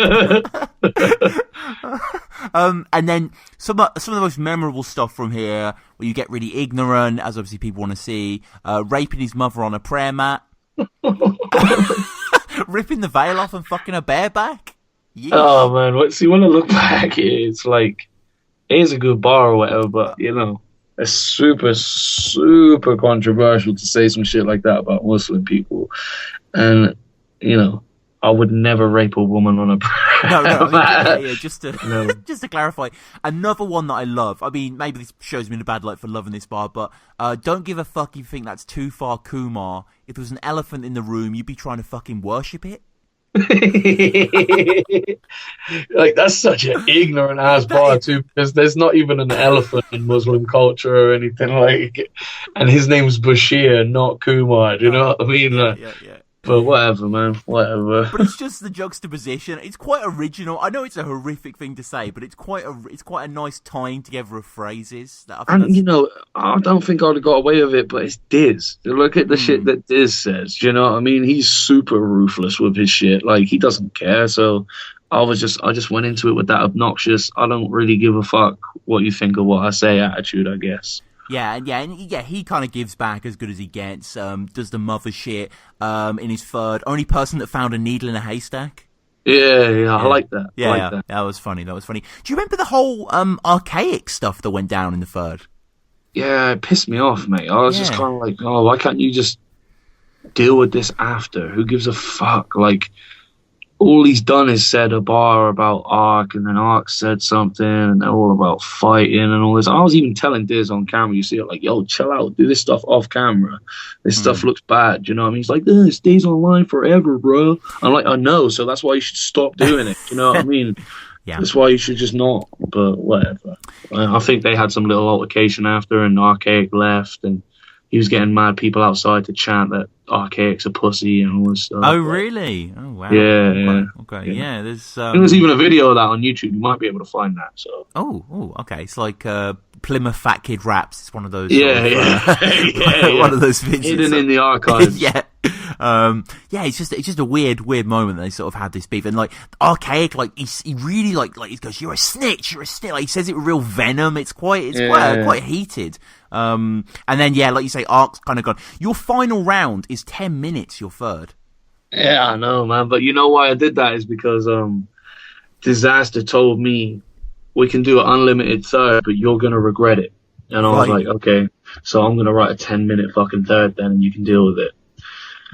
I don't know, it dragged out towards the end, but man, fuck it. Do you know what I mean? I was battling Diz, and I just had to, like you say, just pull out all the cylinders, all the stops, everything. I just was like, that round took me so long to write, and, you know, I dropped the mic halfway through. Oh, yeah. I was like, you know, that was a little awkward and stuff, but, you know, fuck it, man. I just wanted to just, no matter what obstacle appeared in my way in that battle, I had to just crush through it and just persevere, because it was only going to make me look good if I do good against Diz, innit? So fuck it. I'm like, yeah. I mean, lots of bar wordplay, isn't there? Fuck Barbados. I got a city of bars called Barcelona. He said he's got a bar, like, I got my own, like, country of bars or something, or right. It was called Barbados or some shit like that. So I flipped that or whatever. Oh, okay. And then Diz kind of has a fourth round. He kind of has a freestyle response. Mate, you know what it was? Yeah, I didn't know that was a fourth round. I thought it was his third. I was so caught up in, like, what was going on. Yeah, of course. I thought it was his third round, but then it turns out, like, you see Frankie Fraser like, no, bro, don't let him have another round. I'm like, what? It's his third round. Who gives a shit? Like, what are you talking about? Yeah. So I thought that it was his third, but, you know, looking back, he had 4 rounds or whatever. Mm-hmm. Yeah, he gets a little bit at the end there. But, I mean, it's a sprawling battle, but it's a fascinating battle, heated battle. Yeah. So good that it went down at this time as well. Like, you know, it just was kind of, you were in the perfect modes. And, you know, obviously so many good battles, as I keep saying, to get in. Probably my favourite performance of yours, actually, Yunan, is the Chris Leese battle that followed. Okay. Like, I just, like, you're polished, you attack, you've got good angles. Like, I mean, what do you think of that performance? I mean, yeah, I really liked it, man. Like, it was one of those where, like, he had called me out or whatever in the Tony battle and just said how like we lost because of you and all this stuff. So, you know, I was on a bit of a like, how dare you fucking say that when you fucking know it was you? Yeah, yeah. I don't know. Maybe he does feel like that. Do you know what I mean? But yeah, man, I was definitely happy with that performance. I think that was 3-0, if I'm honest with you. Oh yeah. Oh, yeah. You know, like, yeah, it's definitely one of my favorite performances. Like, some of the bars I said in it and stuff, like, I feel like it was when I started to, like, you know, mix the humor with the aggression a bit or whatever. So, I mean, just the stuff about, for me, my favourite part is your third, where you're talking about his relationship and, like, him slow dancing with his girl, and you're like, then remember? And, like, oh, man. Like, the way your neck cocks as you deliver those venom, like, it's entrancing. It's one of them, mate, like, I'll be honest, it's probably a little bit fabricated, but... Right. You know, I don't want to go into his history. Of course. You know what I mean? But it was one of those, I'd heard a few things, so I just made... That's what I think kind of proved that I came up with the Callum thing, maybe.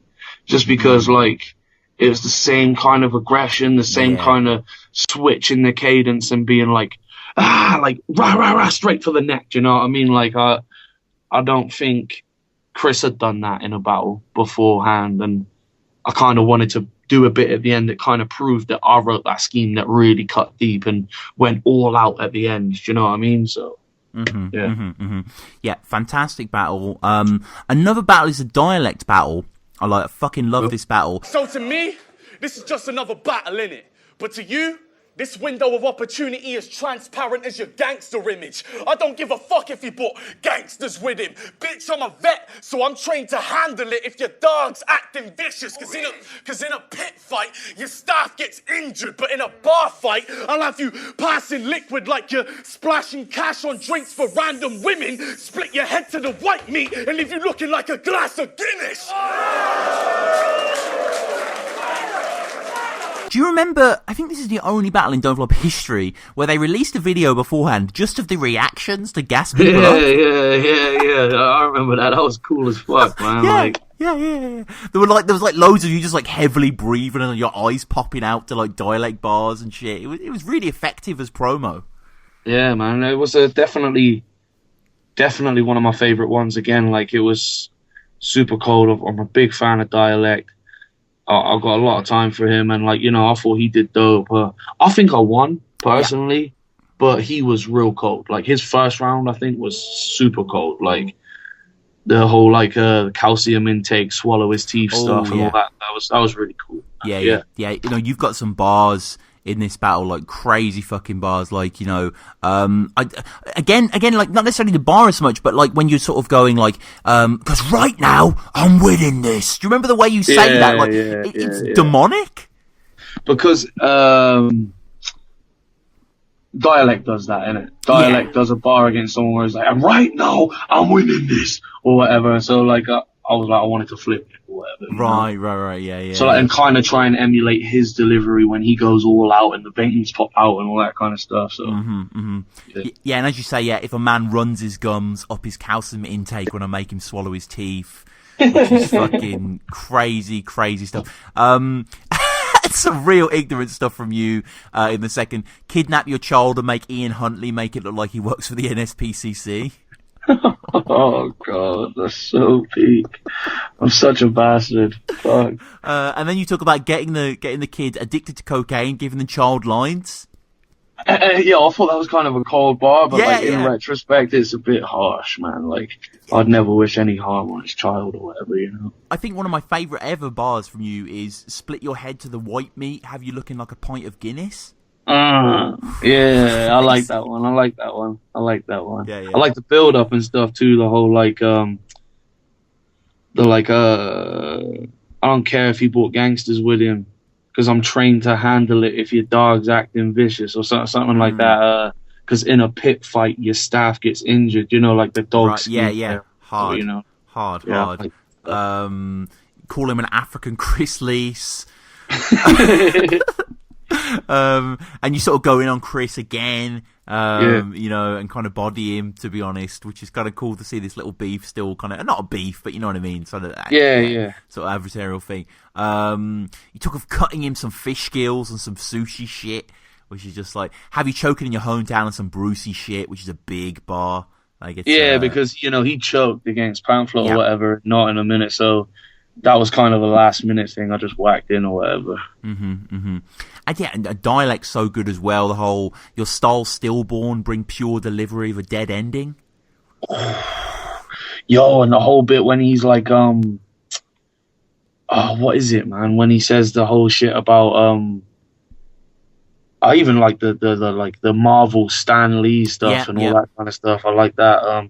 But he says the one bit when he's like, and if the champ wants to get on his high horse, he can die or leave with his spine morph like Christopher Reeves. Like that was crazy. That was really crazy. Yeah. Your mom's been chasing the dragon like the donkey from Shrek. Yeah, I like that. Honestly, you versus Dialect is a classic, man. I love that battle. I think that's a really, really good battle. And thank you, man. It's definitely up there with one of the ones I'm definitely happy that I did. Because at the time we were both kind of like people that were doing the aggressive stuff, and like it was a really sought after battle, so it was definitely good to get it done. And we're getting a little bit close to the end now, sort of getting into 2015 here. You battled Tony for the title, which was a very hyped battle. I remember actually this was the first battle that I, as a fan, bought on pay-per-view. I remember I couldn't wait to watch this. Sick. And I was, I remember getting it straight away when it came out, and there was a lot of hype. I remember you were building up the tension quite a lot for it, and Tony just kind of, sort of bodied you. Mate, I definitely think that Tony bodied me. Yeah. Definitely, because I was kind of running my mouth a little bit beforehand and stuff like that as well, getting myself into a bit of trouble. So it was kind of like one of those things where, again, I feel like I got my just desserts a little bit, because Tony's experienced and I underestimated him tenfold, man. I didn't realize Tony's one of those people that you don't realize how good he is until you battle him. And then when he, that fucking bar he said about like the GTA 5 shit, that was so crazy. That like he touched down in his pad and switched characters like like GTA 5. I remember just being like, oh fuck, I lost. That is crazy. Fuck. Yeah. But yeah, man, I think 2015 was a bad year for me, bro. Like I was all over the shop. I don't think I had a good performance that year. Wow. Okay. So let's just go for it. I've got verse tracker for the moment. So we had you versus Bamalam at the start of the year. You're not proud of that one? Oh, you mean the Westwood shit? Yes, that's 2015 as well. So that's okay. Yeah. I enjoyed that. It was cool. It was a good experience to meet Tim Westwood and battle Bam and stuff like that. It was definitely like a fucking milestone or whatever. So yeah. I mean, that was an accomplishment. But I guess you're talking more about maybe you versus Gem. Yeah. Again, bro, I've written like fucking quarter of a round, half a round or something for the fella and recycle some stuff, and Gem's not a force to be reckoned with, bro. I'd love to do a rematch with him because I feel like I undersold him a little bit and took away from his... Sorry. Just 2 seconds, bro. No worries. Shut the door. But yeah, I always felt like I would love to do a rematch, not because I'm bitter or anything. It's just, you had a really great performance and I didn't have a very special performance, and it could have been more than it was, Yeah, no, I mean, Gem's dope in that battle. Like, I mean... Crazy. Like, the whole make Thomas Jefferson and all that sort of shit. Like, crazy shit, yeah. And, that little... I'm actually in the background, quite visibly, of your freestyle battle versus Shuffle. That kind of freestyle compliment. That's a really funny battle, I think. I think you were both really funny in that. Like, it was weird because we were just like stood outside the event and we just started freestyle battling, and then all of a sudden it got complimentary and then it got gay. I don't know why, but inevitably, these things move forward. And yeah, I remember I was at the event as well, and I remember you versus Jay Shaw was outside freestyle battle, and you sort of choked quite bad, didn't you? Yeah, man. Again, I got mad drunk before the battle, and just another battle I underestimated. See, that's the thing with me is, bro, is like I've been so complacent and laxy-daisy with stuff before and just been like, oh, fuck it, it's just another battle. I guess when you've done so many, you're just like, well, what's the worst that could happen? You know what I mean? And a lot of people, though, talk to your performance at the end of the year as kind of sparking a new page. You versus Shuffle, the new Nan came about at this point. Was that kind of a conscious effort for you to sort of try something different? Well, it was one of them, mate, where me and Shuffle did the interview. Like to hype it up or whatever, like the press conference thing. And he gave away what he was going to do. He was like, oh, another serious guy is going to be like, and I'm going to be like, chill out. And I was like, well, you just told me what you're going to do. So now I'm going to write stuff that counteracts that. Do you know what I mean? I know what you're going to do. So, and if you watch the battle with Shuffle, you can see at one point he does like the whole like, the thug life thing with the glasses and the spliff. And like his hands shaking real bad. And he was real hungover and stuff, I remember hearing. And like, as soon as he did that, I was just like, I'm so ready for this that you're not going to win. I knew I was going to win at that point. And was just like, all the stuff that I kind of wrote was just, it was just a bit of a different level. I was so sick of like being undersold and how I've fallen off. And it's like, really? I'm just doing battles against guys who I don't really want to battle like that. I didn't really want to battle Gemini. I didn't really want to battle Jay Short. Do you know what I mean? So I showed up, half-assed it. And to be honest, at that time, I just split up with a girlfriend. I was being a fucking idiot and hopping about from city to city and just getting fucked up on drugs and drink all the time. I just didn't really give a fuck about anything, So I guess, again, like if I was having bad performances, it's probably a reflection of how life was going at the time.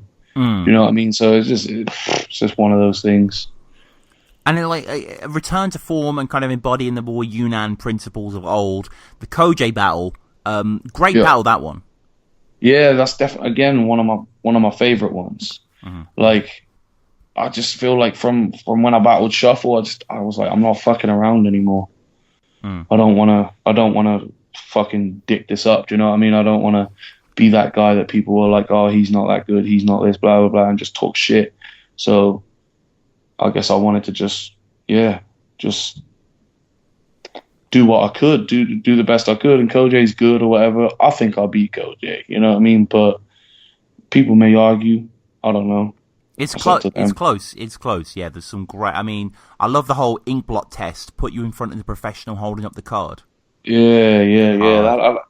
And it was kind of one of those bars as well that like I only come up with that a few days beforehand because of other battles that had been cancelled. But I thought if I put it in the second round, it kind of will come out of left field. People won't see it coming or whatever, Yeah, I mean, I want to urge people, to watch that battle. Definitely, great battle from you. And some matchups that kind of don't make as much sense, like you versus 100 Bullets, for example, bit of a weird one. Yeah, mate, I was uninspired for that one. I mean, again, I think I won or whatever, but he's a difficult fella to write for because there's not much about his personality or anything like that hasn't been bled dry in battles already. So it's kind of just like, I'll just get him at him for the flow and just do some rappy stuff and just whatever, And was this around the time of being banned, or was that slightly after? I think, 100 Bullets is the last battle I did before I got banned.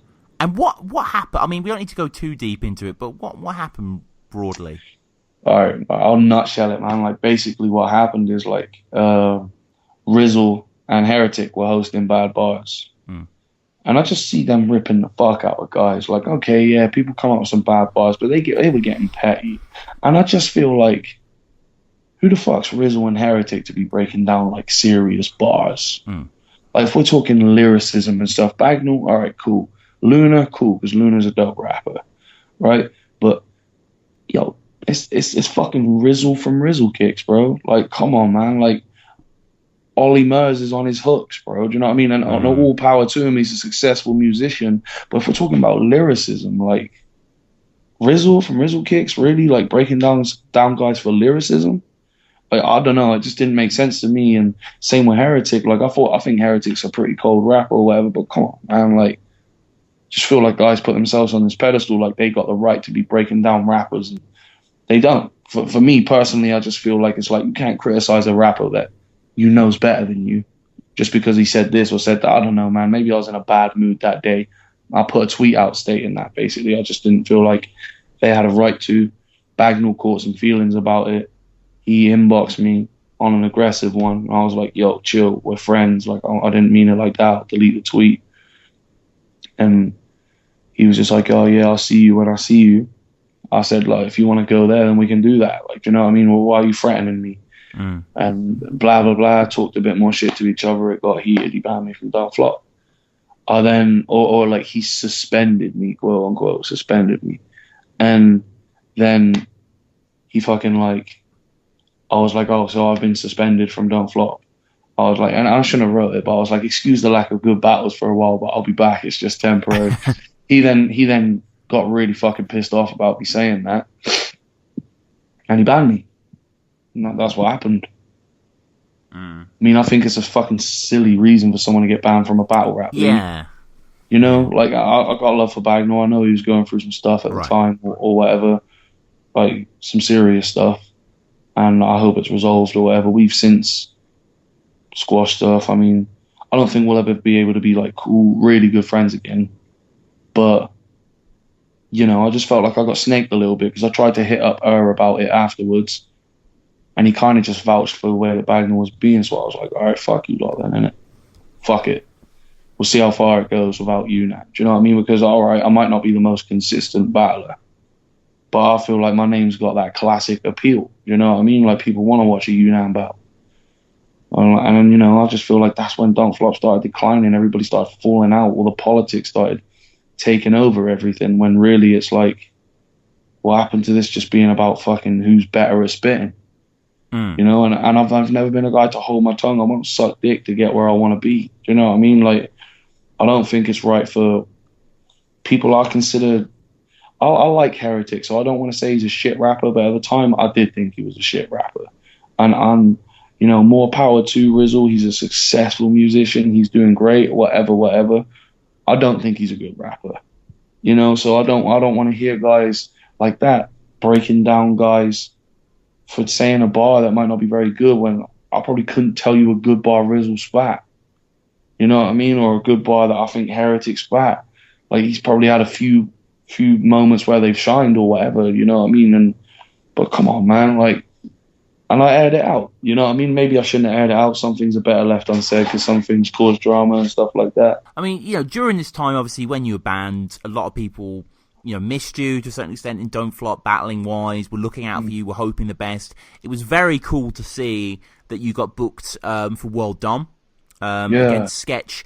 And I'm just saying this as a fan, really, Yunan, but a lot of us were a little bit let down. We kind of wanted the monstrosity. You should body someone like Sketch, really. I'll keep it real with you, man. Like, I appreciate you saying that because it's honest, and like, I felt the same. I basically owed King of the Dot some money. Right. I don't want to go into why because I don't want to air out business and all that kind of stuff because Ganic's always been super respectful with me and stuff. But I did it to squash the debt. Right. That's why. And like, again, it was kind of short notice. It's like a 2 weeks, maybe 3, like pushing it 3. And yeah, man, I got caught up in customs because they dragged up my criminal record and I nearly got sent home. I was mad jet lagged. Like, I'm not making excuses. It's real. Do you know what I mean? I wasn't feeling the energy like that. Sketch Menace is not a guy that's inspiring to write for. I did have a quiet battle, man, and like, I was disappointed too. But you know, I've got all my shit out that I had written. I mean, if you break it down, I feel like my bars were better than his. He just maybe had the crowd control on his side a little bit better or whatever. You know, like, I agree though, man. And I said it to Ganic after. I was like, oh man, I feel like I've let you lot down because I should be doing a lot better than that. But, you know, some bullshit transpired and yeah, man, it just is what it is. I mean, I didn't do terribly, so no, fuck it, you just gotta roll with it, right? Yeah, no, for sure, man, for sure. And I think it was a bit unfair, really, to a certain extent. Bad timing because of all the Don't Flop, beef specifically with Sketch. You kind of became a conduit for that, and it kind of became bigger than what it was.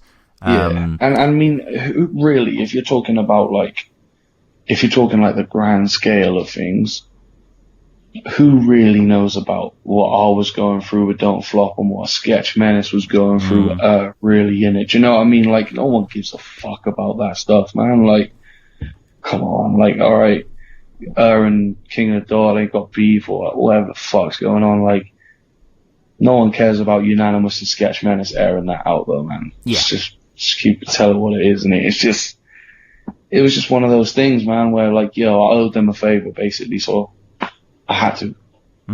Yeah, and you know, it made sense with like, I feel like Gannick kind of maybe played the chess move a little bit and was like, all right, come out here. Do you know what I mean? We know what's happened, so you come out here and do your thing or whatever. And I mean, just 2 more battles left now. We've gone through, a hell of a ton of battles here. Yeah. Battling Raptor, Don't Let the Label You.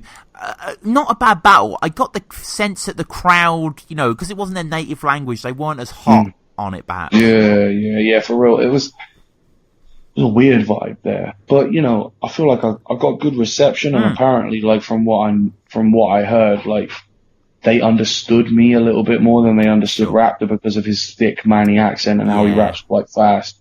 So yeah, like it should have gone down on Don't Flop, but it couldn't. Do you know what I mean? Like the band was still there, and it started to piss me off after a while because I was like, come on, man, it's not like I've punched Bagnall in the face. Bagnall hasn't punched me in the face. We just had a fucking disagreement with battle rap heads, for fuck's sake. You got a difference in opinion to me or whatever the fuck, and we should have both handled the situation better. We should have both acted more like men, but we didn't.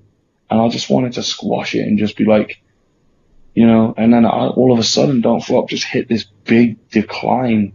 I mean, it had been happening for a while, but there was just like this big decline, and then I'm battling Raptor in Germany, and more power to fucking Don't Let the Label You. They're brilliant people, and like some of the safest dudes that I've met through battle rap. Really, really amazing time I had in Germany with my girlfriend, and like chilling with Raptor. Never party with Raptor, by the way, because it goes on for too long. Right. But he's a crazy one to party with. But like,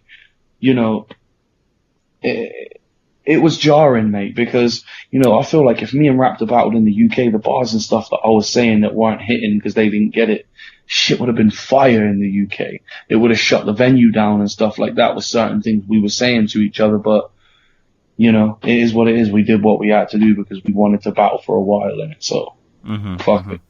Yeah, no, it's great to see you guys clash it. And then finally we get you versus Quill, which somehow got released because there's loads of bullshit going on with Don't Flop at the moment. I mean, in a nutshell, Unan, what's your personal take on this? It's pretty crazy, isn't it, what's going on at the moment? What, you mean all the stuff that's going on with Don't Flop? Yeah, I just mean, well, I'm calling it the fall of the Rowan Empire, but you know what I mean? Like, that's great. It's just sad, isn't it, really, to see it going down? Mate, you know what? It's shit. It's just shit. Like, I'd say this to her as well, and I'm not gonna go in on him or whatever the fuck. Like, move how you want to move.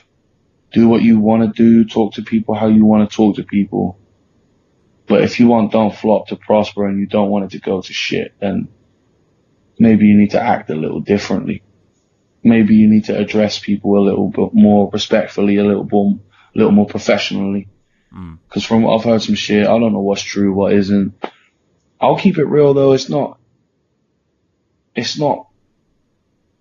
great that Callum aired out all that stuff because it's only going to add to the fall of Don't Flop and people, like, I just feel like it was a beautiful thing at one point, man. Look, it goes from like, Shotty Horroh and Arsenal headlining events getting 10 million views, being the most highest viewed English speaking battle, bro, to what? Do you know what I mean? To a Training Days event. Like, and don't get me wrong, big up Danny Jack, whatever, he's still just trying to keep it going, I respect that, but like, come on, man, like, man, this shit could have been big.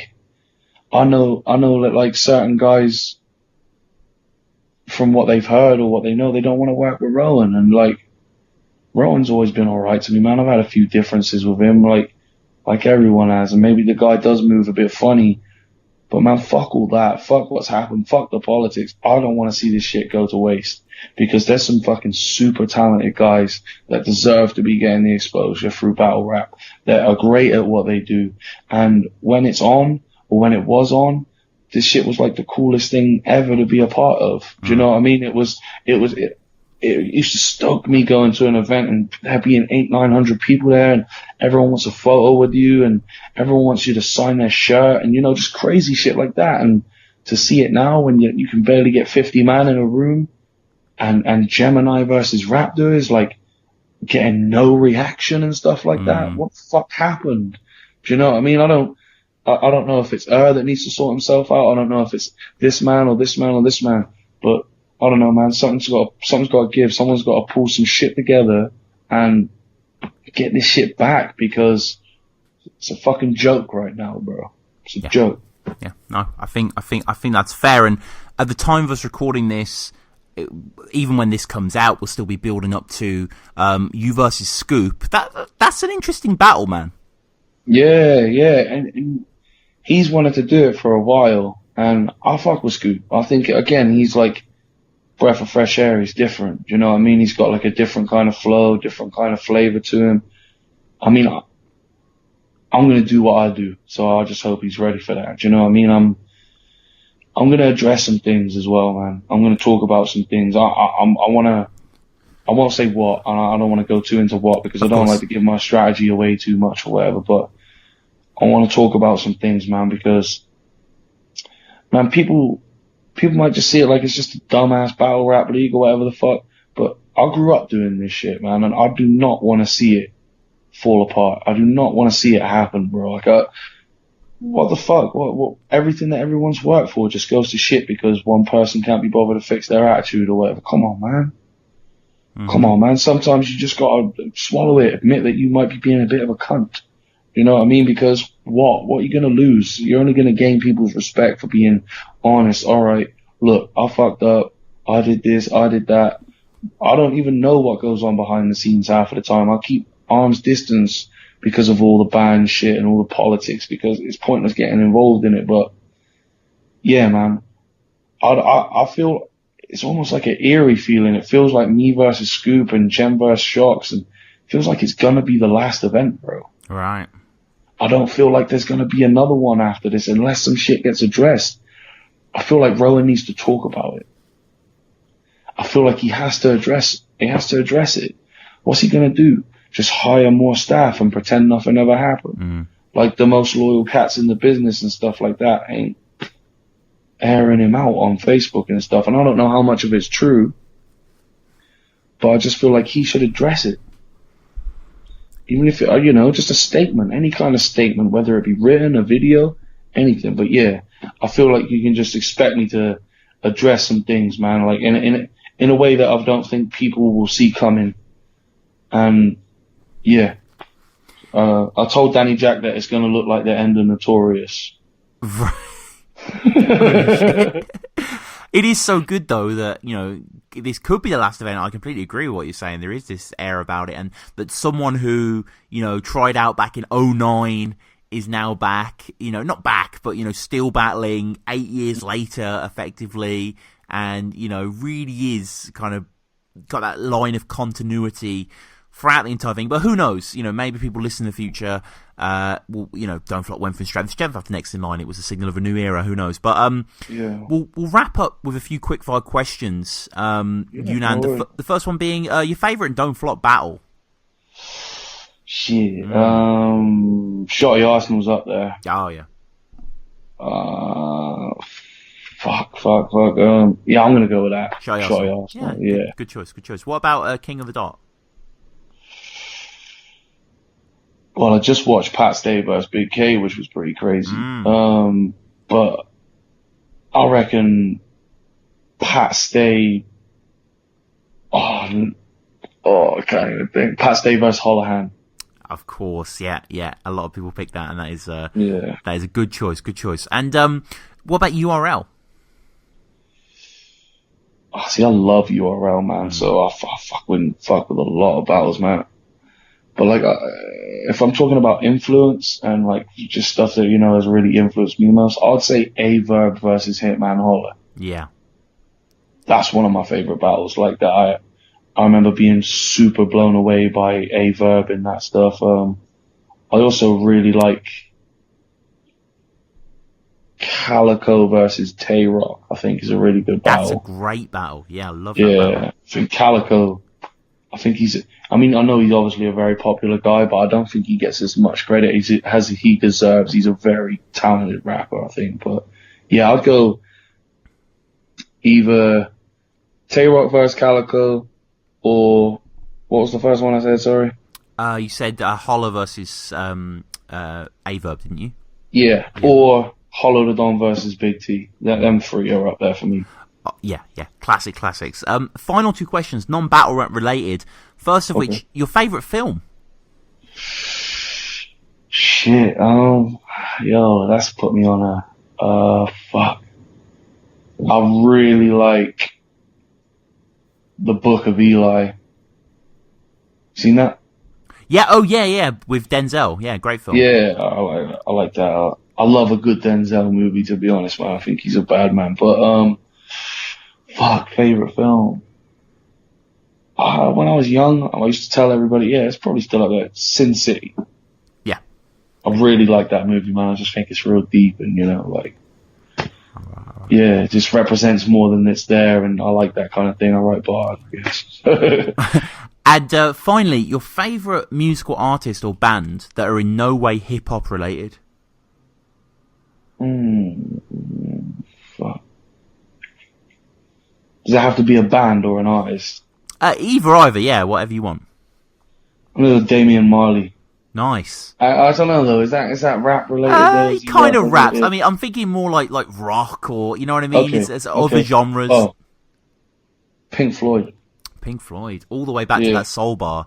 That is, yeah. That is dope. Well, Unan, this has been a pleasure, man. This is honestly big respect, man. Thanks for having me and shit, man. This has been great. I've been wanting to have you on for ages and ages. I'm sure lots of people are going to be glad to listen to this. I guess I should wrap up your social media. How do people get at you? Yeah, follow me on Instagram at Unanimous Mate. Hit me on Snapchat at Unanimous Matey, just because, some technical thing. Unan on Facebook, at Unanimous Mate on Twitter. Just type in Unan, I'll come up.